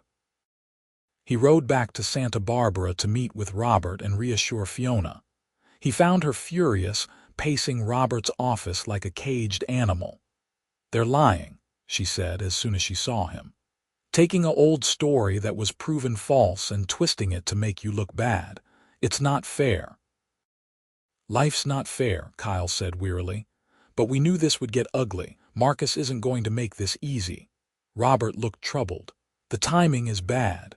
The trial is in a month and this story is everywhere. We need to counter it somehow, get public opinion back on our side." "How?" Fiona asked. "How do we fight lies that are printed in newspapers and spread as truth, with truth of our own?" Robert pulled out some papers. "I've been gathering testimonies from people who know you both. Neighbors of Kyle's who can speak to his character, customers from the bookstore who can speak to yours. If we can get these published, show that real people who actually know you both support you, it might help." They spent the next weeks doing exactly that, waging a publicity campaign alongside their legal one. Sam Grant wrote a letter to the editor of the Ventura paper, defending Kyle's character and questioning Marcus's motives. Alice organized a petition of women in Santa Barbara supporting Fiona's right to refuse a marriage she believed would endanger her. Slowly, public opinion began to shift. But Marcus wasn't finished. 2 weeks before the trial, he filed new papers claiming that Fiona had stolen jewelry and money from him when she ran. Kyle knew it was a lie, had seen firsthand that she had nothing when he found her, but proving a negative was difficult. The charge was serious enough that if a judge believed it, Fiona could face criminal prosecution. Kyle arrived in Santa Barbara to find Fiona on the verge of breaking. "I can't do this anymore," she told him, tears streaming down her face. "Every time we think we're making progress, he comes up with something new. What's to stop him from making up more and more lies until finally something sticks? We stop him by standing firm," Kyle said, though he was feeling his own doubts. by refusing to back down, by trusting that truth will out in the end. But what if it doesn't? What if the judge believes him? What if I end up in jail or committed to an asylum and all of this was for nothing? Kyle pulled her into his arms, holding her as she cried. Then we'll appeal. We'll keep fighting. I won't let him win, Fiona. I won't let him destroy you. I'm so tired, Kyle. So tired of fighting, of looking over my shoulder, of waiting for the next attack. She pulled back to look at him. Sometimes I think maybe I should just disappear. Change my name, move somewhere remote, start completely over where no one can find me. You could do that, Kyle said carefully, but you'd spend the rest of your life hiding, always afraid. Is that the kind of life you want? No, but I don't want this either. This endless legal battle, this public humiliation, this feeling like my whole life is on display for strangers to judge. I know, but it's almost over. 1 month, one trial, and then this chapter closes and a new one begins. He took her face in his hands, making her meet his eyes. You're the bravest person I know, Fiona Edwards. You ran from a man who wanted to destroy you. You've built a life for yourself from nothing. You've stood up in court and told your truth. Don't lose faith now when we're so close to the end. She nodded, sniffling. You're right. I'm just scared. I'm scared too, but we're in this together. Whatever happens, we face it together. The day of the trial arrived with unseasonable rain, dark clouds matching the tension that had built up over the months of legal wrangling. The courtroom was packed with spectators, people who had followed the case in the newspapers and wanted to see how it would end. Kyle sat in the front row behind Fiona, close enough to offer silent support, but careful not to appear too familiar in public. Marcus sat across the aisle, perfectly composed in his expensive suit, looking confident and righteous. Kyle wanted to wipe that smug expression off his face, but he kept his hands in his lap and his anger in check. This had to be won legally properly, or it wouldn't stick. Robert presented their case methodically. He called witnesses who testified to Fiona's sanity and competence. He brought in a doctor from San Francisco who reviewed the medical records of Marcus's previous wives and stated there were irregularities that suggested poison rather than fever.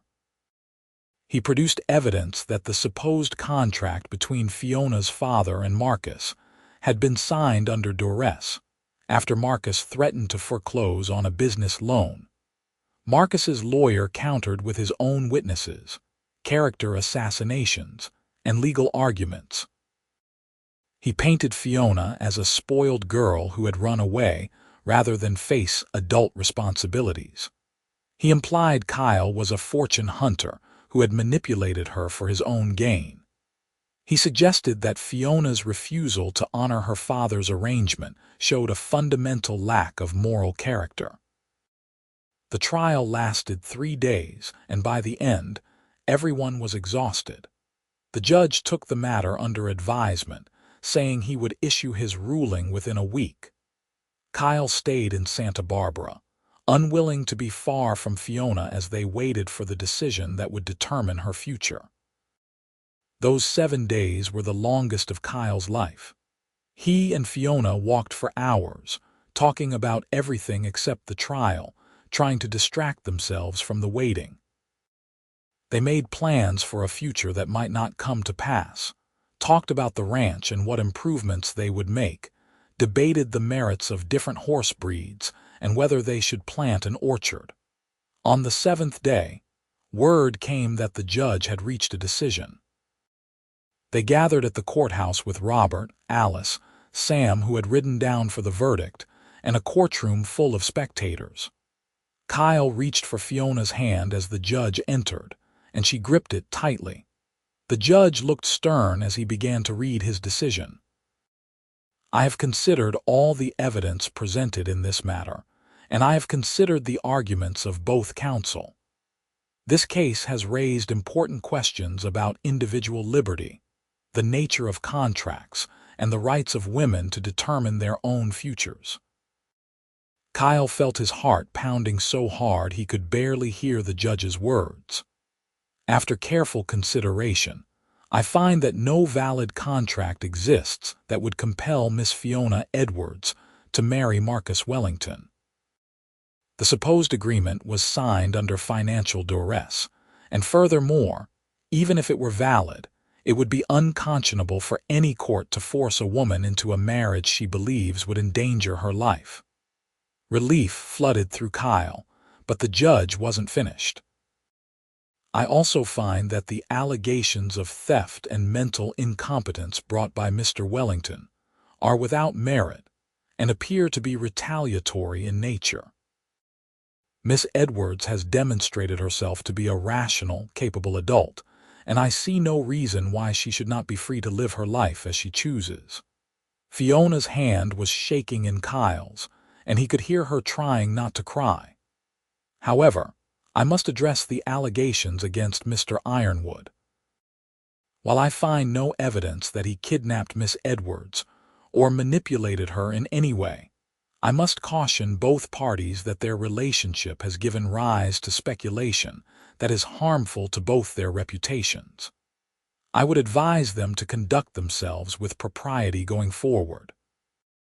The judge set down his papers and looked directly at Fiona. Miss Edwards, you are free.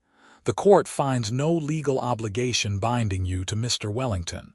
Case dismissed. The courtroom erupted in noise, people talking and exclaiming.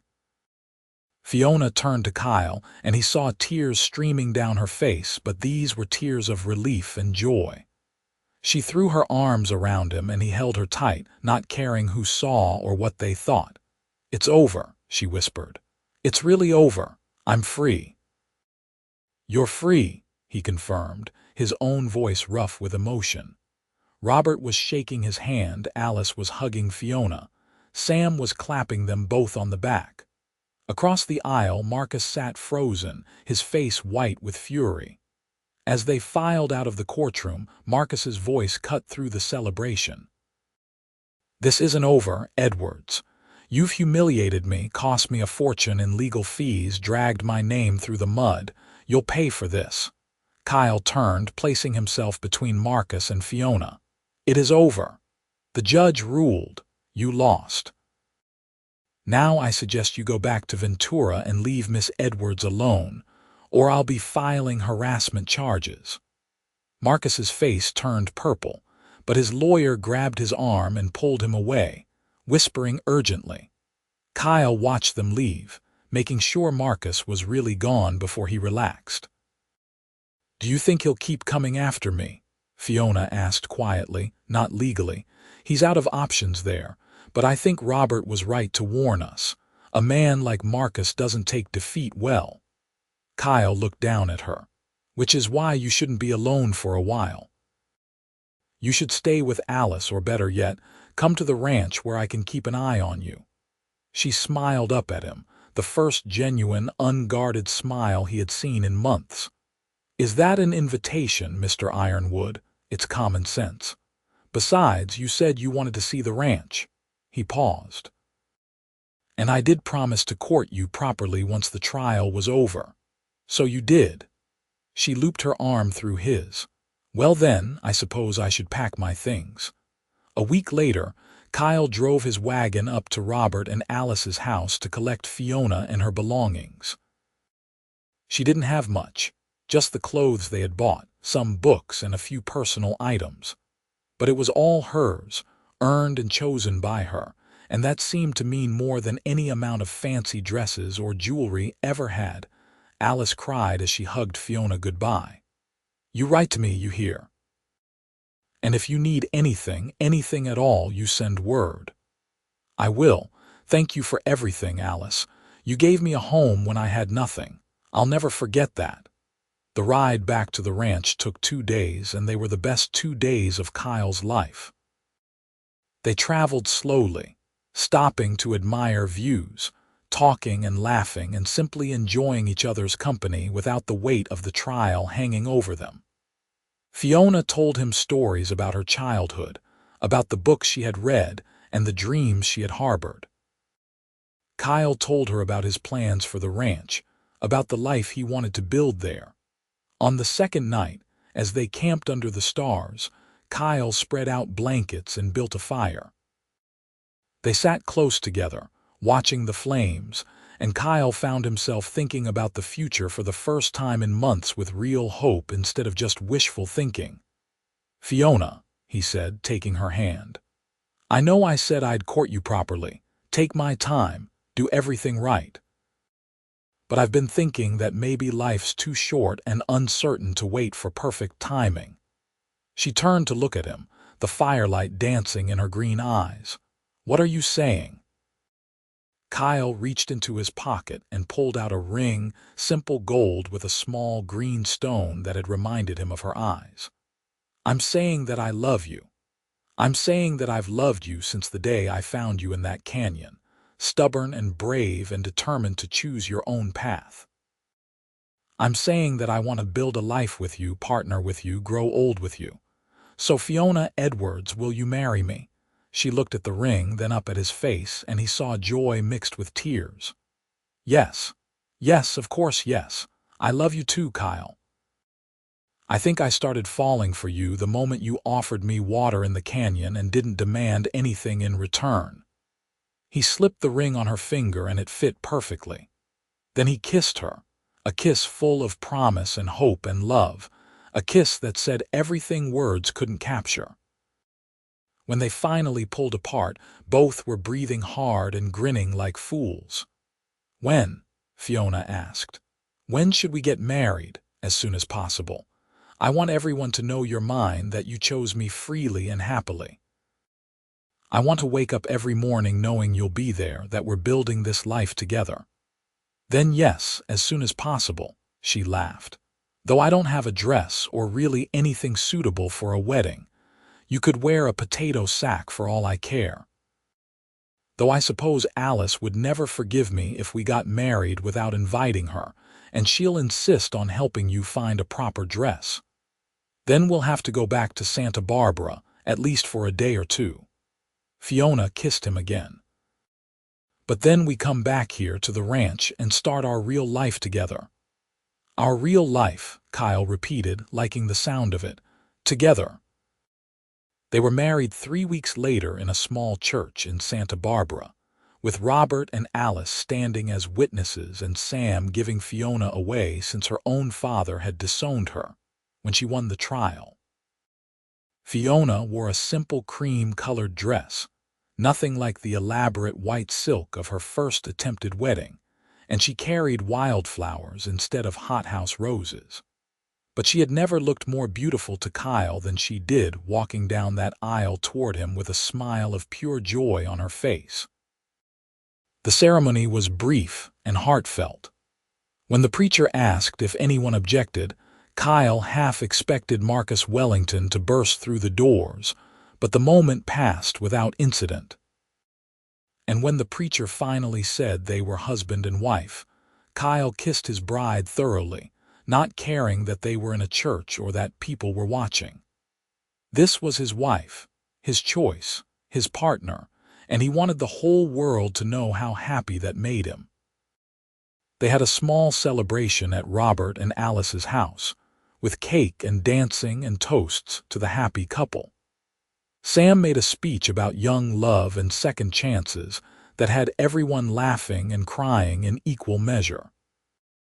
Alice gave Fiona a cookbook of family recipes and made her promise to visit often. Robert gave them legal papers establishing Fiona's name change to Fiona Ironwood and her full legal independence, a wedding gift that meant more than any amount of silver or china. As the sun began to set, Kyle and Fiona said their goodbyes and climbed into the wagon for the journey to their new home. They traveled through the night, both too excited to sleep, arriving at the ranch just as dawn broke over the hills. Kyle helped Fiona down from the wagon and swept her up in his arms to carry her over the threshold, even though she laughed and protested that it was silly. But he wanted to do it right, wanted to start their married life with all the traditional promises and gestures that symbolized commitment and new beginnings. Inside, the house was clean and neat, the result of Kyle's frantic preparations over the past weeks. He had scrubbed every surface, hung new curtains, even put fresh flowers in a vase on the table. It wasn't fancy, but it was clean and comfortable and theirs. "Welcome home, Mrs. Ironwood," Kyle said, setting her down gently. Fiona looked around, taking everything in. "It's perfect." "It's absolutely perfect." She turned to him. "Show me everything. I want to see the whole ranch, meet all the horses, learn where everything is." So he did, spending the morning walking her around the property, introducing her to his horses and showing her the barn, the chicken coop, the garden plot where they could grow vegetables. Fiona asked 100 questions, wanted to know about every aspect of ranch life, and Kyle loved her enthusiasm, her eagerness to be part of it all. That afternoon, as they sat on the porch watching the sun move across the sky, Fiona said, "I want to help. Really help, not just with cooking and cleaning. I want to learn to work the ranch with you, be a real partner." "You sure about that? It's hard work and some of it's not pretty." "I'm sure. I didn't fight for freedom just to sit in a house all day. I want to build something with you, contribute in real ways." She squeezed his hand. "Teach me." So he did. Over the following weeks and months, Kyle taught Fiona everything he knew about ranching. She learned to ride properly, not just the decorative riding she had been taught as a girl, but real working horsemanship. She learned to mend fences, tend to sick animals, manage accounts, and 100 other tasks that kept the ranch running. She was awkward at first, made mistakes, but she never gave up, never complained about the hard work or the long hours. And slowly, the ranch transformed from Kyle's solitary project into their shared dream. Fiona started a vegetable garden that produced more than they could eat, so they began selling the surplus in Ajay. She suggested breeding programs for the horses that improved their stock and reputation. She handled the business side of things, keeping books and managing sales with the same fierce intelligence she had shown in her bookstore job. They worked together during the day and fell into bed exhausted at night, too tired for much beyond holding each other close. But on lazy Sunday mornings, they would stay in bed talking for hours, making love and making plans for their future. Those were the times Kyle treasured most, when they were just two people in love, building a life one day at a time. 6 months after their wedding, a letter arrived from Alice. She had news from Ventura. Marcus Wellington had been arrested for the murder of his second wife. New evidence had come to light, including testimony from servants who had seen him administering suspicious medicines. He was awaiting trial, and the community that had once respected him was now shunning him as his secrets came to light. "It's over," Fiona said after reading the letter. "Really, truly over. He can't hurt anyone else now." Kyle held her as she cried, not for Marcus or what he had done, but in relief that the shadow hanging over them was finally gone. That night, they stood outside under the stars, and Fiona said, "I thought I'd feel triumphant or satisfied learning he had been caught, but mostly I just feel sad. Sad for his wives who died, sad that it took so long for justice to come, sad that my father chose that man's money over my safety." "Your father's loss," Kyle said firmly. "He lost an amazing daughter because he couldn't see past dollar signs. That's on him, not you. I know. And I have a family now anyway. I have you and Alice and Robert and Sam and all our neighbors who have been so kind." She turned to face him. "I have everything I need right here." A year into their marriage, Fiona announced she was pregnant. Kyle was terrified and thrilled in equal measure, worried about her health but excited about becoming a father. Fiona took the pregnancy in stride, continuing to work the ranch until the last few weeks, only slowing down when Kyle insisted. Their son was born on a stormy night in March of 1875, with Alice and a local midwife in attendance. Kyle paced outside the bedroom door, going slowly insane with worry every time he heard Fiona cry out. But when Alice finally opened the door and told him to come meet his son, all the fear melted away. Fiona looked exhausted but radiant, holding a tiny bundle wrapped in blankets. "Meet James Samuel Ironwood," she said softly. "Named after both our fathers, even if my father doesn't deserve the honor." Kyle sat beside her on the bed, looking down at his son's red, squalling face. "He's perfect. You're perfect. I don't know what I did to deserve this, but thank you. Thank you for finding me in that canyon. Thank you for taking me anywhere but back there. Thank you for giving me a life worth living." Fiona kissed him gently. "This is just the beginning, Kyle. Our real adventure is just starting." She was right. James was followed 2 years later by a daughter they named Alice Catherine, and then 2 years after that by another son they called Robert Thomas. The ranch grew and prospered, becoming known throughout the territory for quality horses and honest dealing. Fiona's garden expanded into a small farm operation that supplied vegetables to several towns.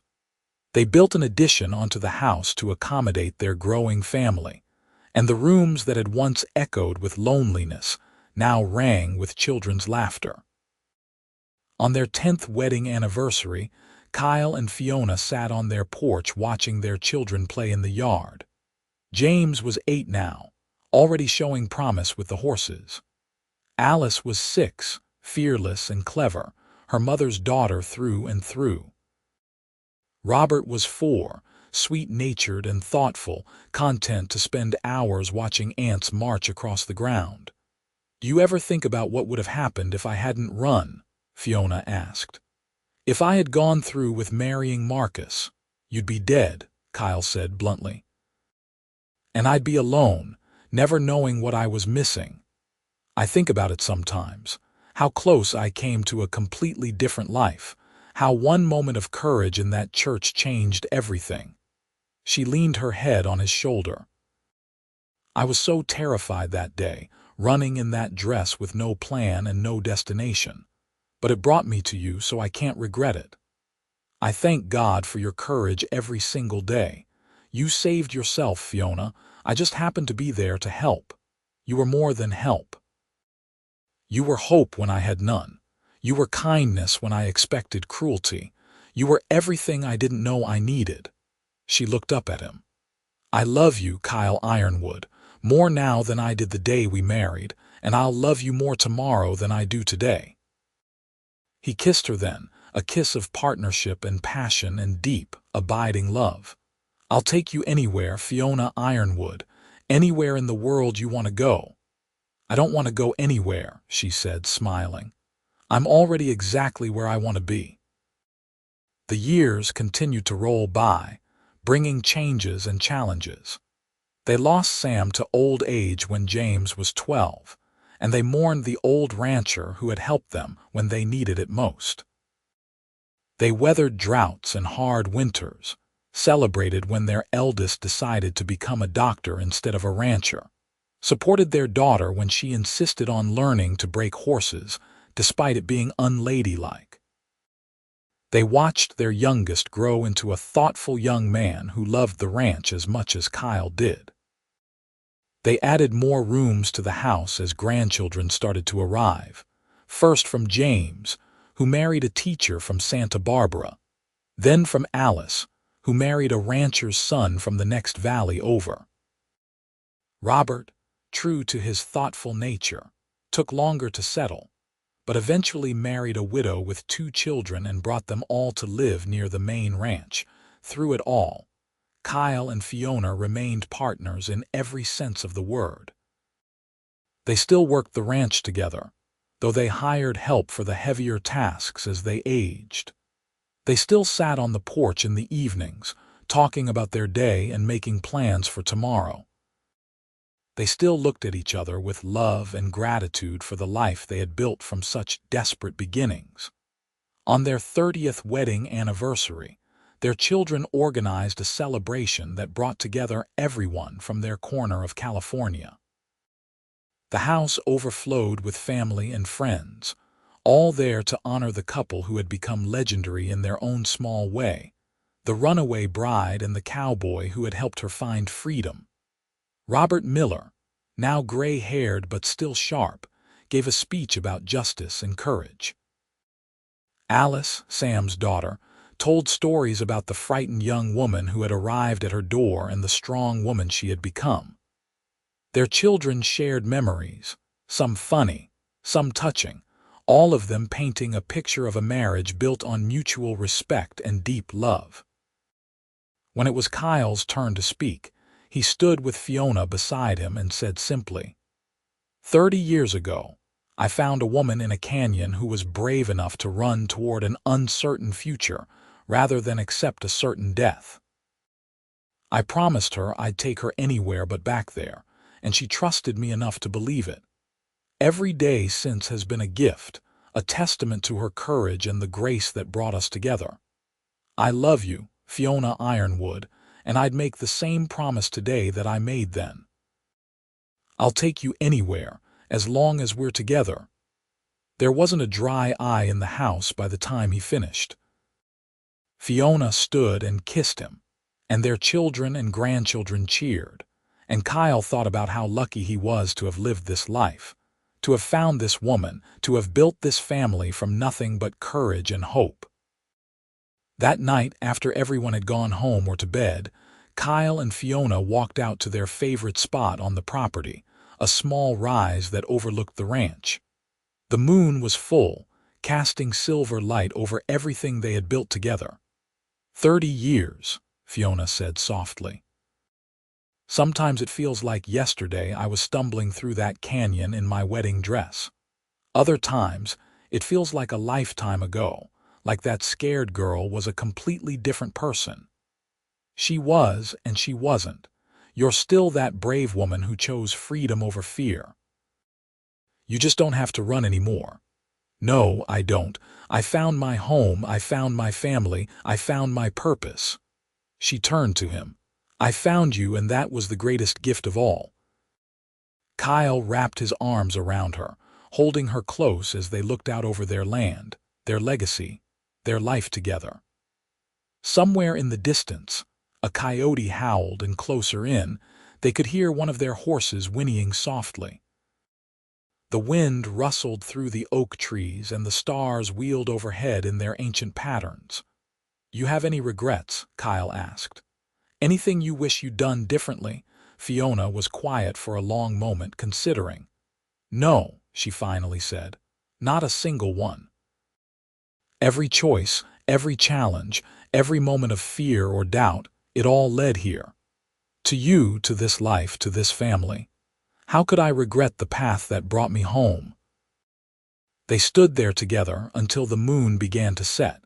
Two people who had found each other against all odds and built something beautiful from ashes and hope.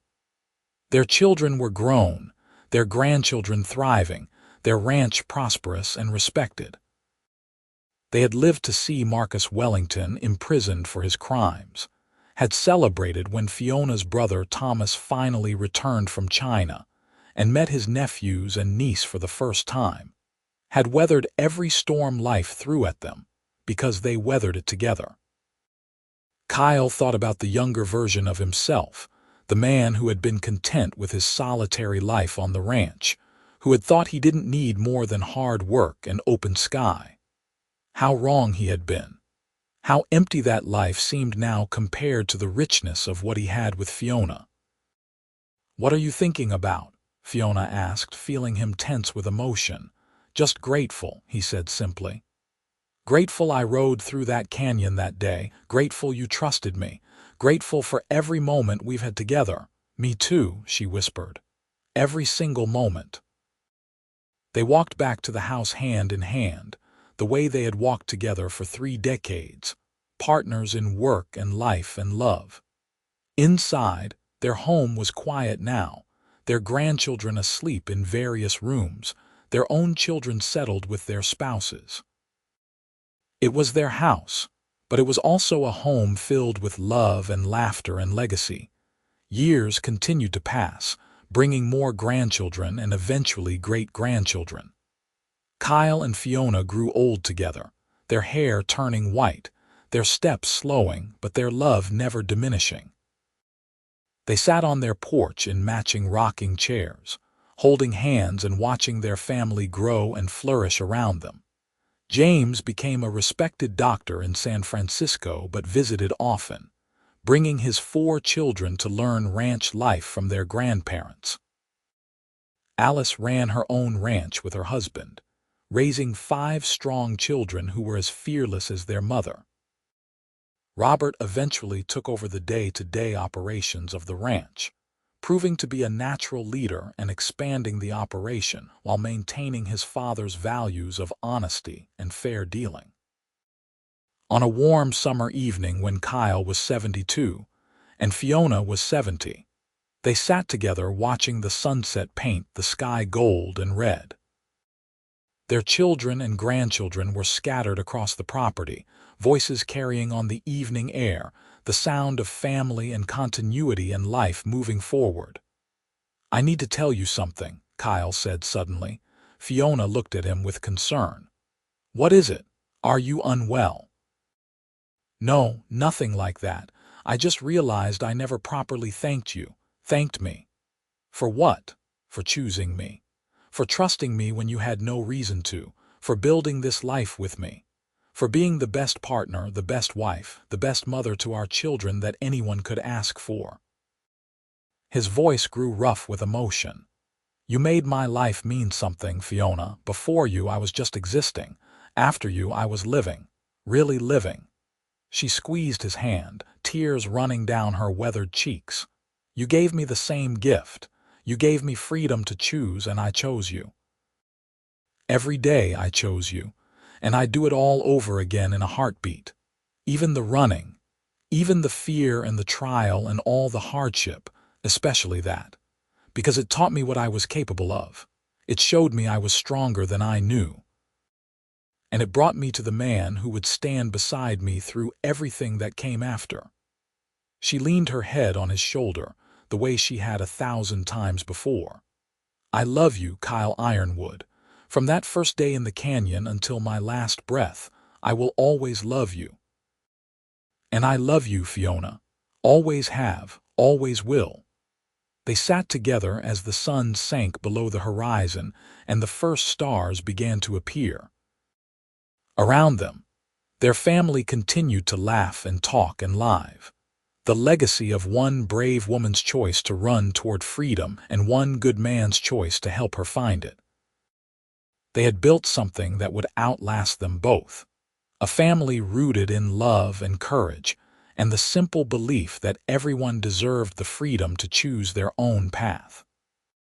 As darkness fell and the stars came out in their full glory, Kyle and Fiona remained on the porch, holding hands and counting their blessings. They had been young once, terrified and uncertain, running from darkness toward a hope they could barely imagine. Now they were old, secure in their love and their legacy, surrounded by proof that courage and kindness could triumph over cruelty and fear.